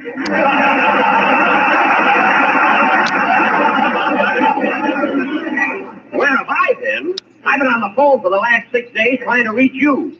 I called every hotspot on Central Avenue that's got a telephone. Some of the best ones is primitive. Rochester, I don't want any flippancies. I want the truth. You've been back from Louisville a week now. Why haven't I heard from you? Well, last Tuesday I was right up to the door of your house in Beverly Hills ready to work. Uh-huh. And just as I was about to enter, a black cat crossed my path. I see. Well, couldn't you walk around the cat? I did and wound up at the cotton club. Oh, well, so much for Tuesday. Now, what happened Wednesday, Thursday, and Friday? I don't even remember where they happened. Now, look, Rochester, I want you to be at my house first thing tomorrow morning. Okay, boss, I'll be there. You better. By the way, Mr. Benny, a financial predicament has reared its ugly head.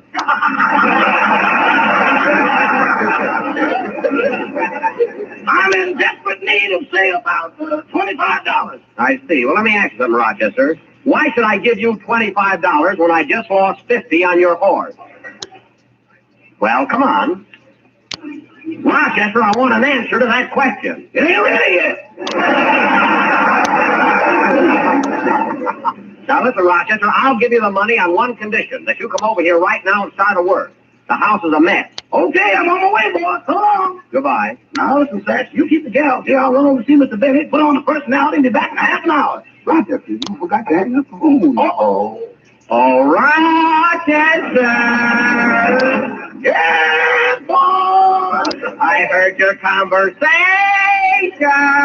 Don't you believe it? Get over here. Goodbye. Satch, I'm in the doghouse. That's where you belong, you old dog. Well, I better get over to Mr. Benny's house. So long, Sippy. Good luck, Rochester. Say, Satch, while you're waiting for the gals, why don't you get up there with the band and give out a little jive for the cat? Okay, I might float on down that old lazy river for a few balls. Let's go, boys.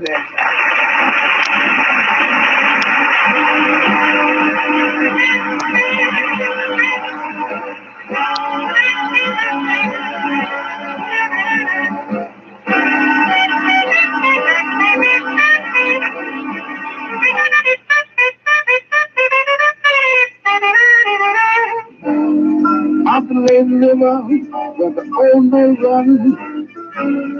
Up the lazy river, with the noonday sun. Singing in the shade of a kind old tree.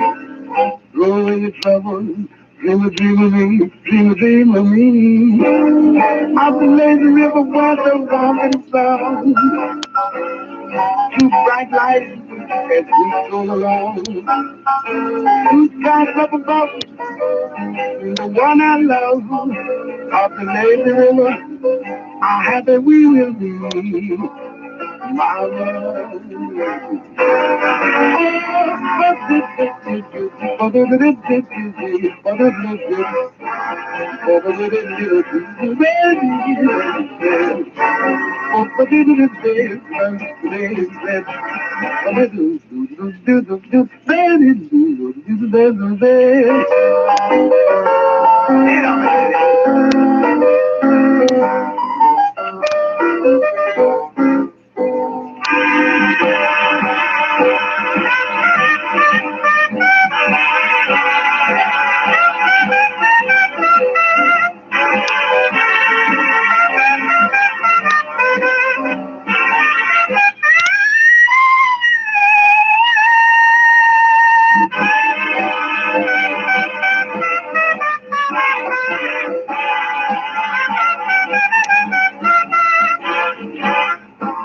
Out the lazy river, oh, you river, river.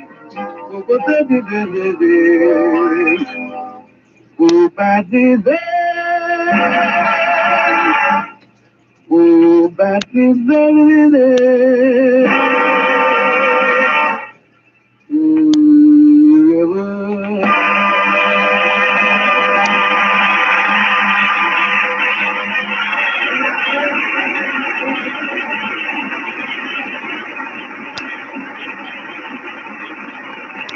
And now, ladies and gentlemen, 2 hours have elapsed since our last scene. We take you now to Jack Benny's home in Beverly Hills, where he is busy dictating to his secretary. Take it away, Beverly Hills. However, madam, if you will send me 50 cents in cash or stamps,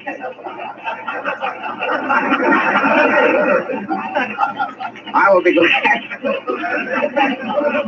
I think you'll laugh so quick. I will be glad to send you 1 dozen personally autographed navel oranges, plus 1 large grapefruit with my picture pasted on it.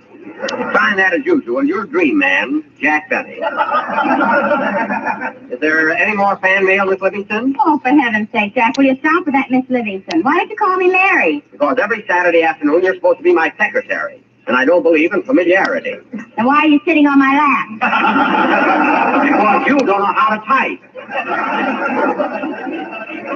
Now, is there any more fan mail? Yes, here's a letter from a lady in Nobody, Montana. Nobody. That's North View. What's the lady got to say? Dear Mr. Benny, those oranges you sent me were a little sour. Also your photograph. Also your program last Sunday. I'll have to spray those oranges. Also my writer. Now, let's see. How will I, well, it's the big racehorse man again. Sir, Mr. Benny, I made your bed, shined your shoes, and changed the oil on your toupee. Good. Can I have that $25 loan now? Rochester, I'm not giving you any money just because you got a date with a couple of girls tonight. Oh, I forgot all about them, boys. But tomorrow's Mother's Day, and I want that $25 to buy Mammy a geranium.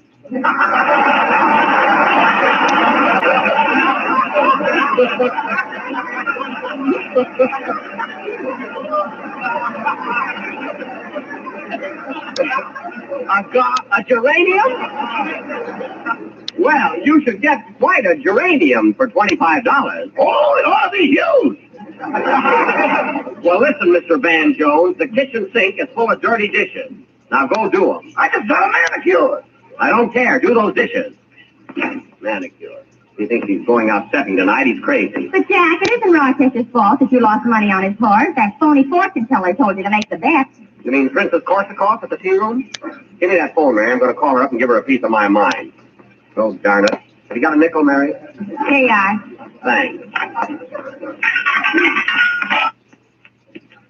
A payphone in a private house. That's the darndest thing I ever heard of. That saves a lot of bookkeeping and sending people bills. Now, hope the princess doesn't... Hello? Hello? Anaheim Gypsy Tea Room. Hines speaking. Where's Anna? She ain't Hines. Now, cut that out. Thank heaven, I won't have to look at him much longer. I want to speak. I'm only kidding. I want to speak to Princess Korsakoff, your fortune teller. She can't come to the phone right now. She got her head caught in a teacup. Put the princess on the phone, teacup and all. Okay, Blue Eye. I got 2 of them. That's right. Just because I'm a comedian, everybody... Hello? Hello, Princess Korsakoff. I'm Hopper for Pistol when I look in my crystal talking. Look, Princess, you gave me some fine advice when you told me to bet on Rochester's horse. According to the radio, the newsreels, and the papers, it came in last. It couldn't be propaganda. No, it couldn't. Now listen, Princess, you're a phony, and from now on, I'm eating at another restaurant. Who's that phony? I said you'd be trampled into the elk, didn't I? Elk? You said I'd be president of the United States. There was mayonnaise on my crystal. It works better now. Oh, well, president of the Elks isn't bad. I'll tell you what, Princess, I'll be over for lunch tomorrow. What's the special? Leg of lamb with nylon stockings. I'll bring a girl. Goodbye, Princess. You know, Mary, Princess Korsakoff is a wonderful woman. She's like going to be president of the Elks. I'll have to buy a tooth for my watch chain. Why don't you get a few for your gums while you're at it? Don't save that for the program. Say, I don't hear any activity in the kitchen. Oh, Rochester, how are you coming along with the dishes? Oh, fine, boss. I'm just sacking them up now. Good. You know, Mary, Princess Korsakov may have her fall.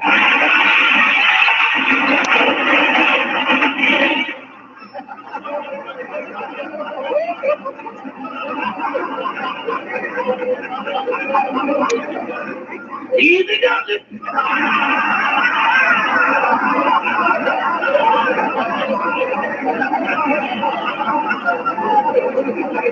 Easy does it. I bet you broke every dish in the kitchen. No, I didn't, boss. The soup tureen is okay. Thank heaven. Of course, it's going to leak a little now.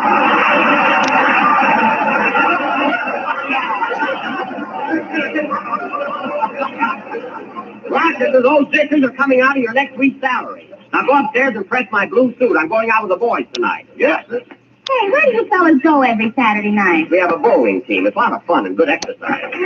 Well, here's Dennis now. Hello, kid. Hello, Mr. Benny. Hi, Dennis. Hi, Miss Livingston. Hey, Mr. Benny, are we going to the, you know what, tonight? Quiet, kid. Yes, as soon as John and Phil get here. Oh, boy, I hope whatchamacallit is still there.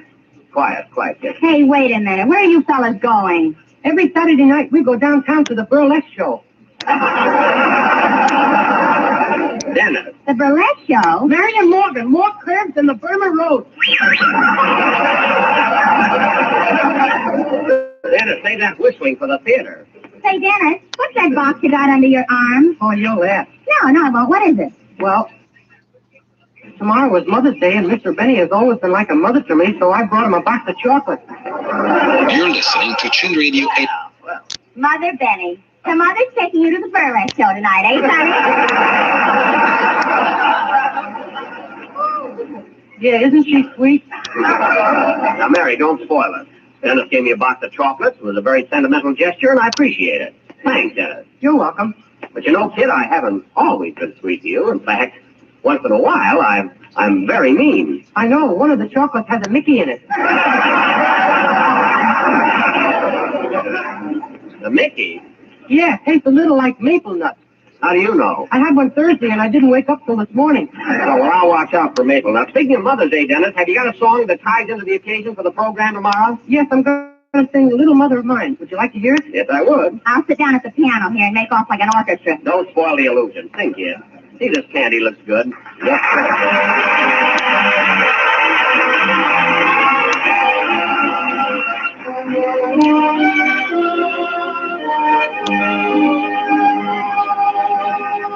Sometimes in the hush of the evening hour, when shadows creep from the west,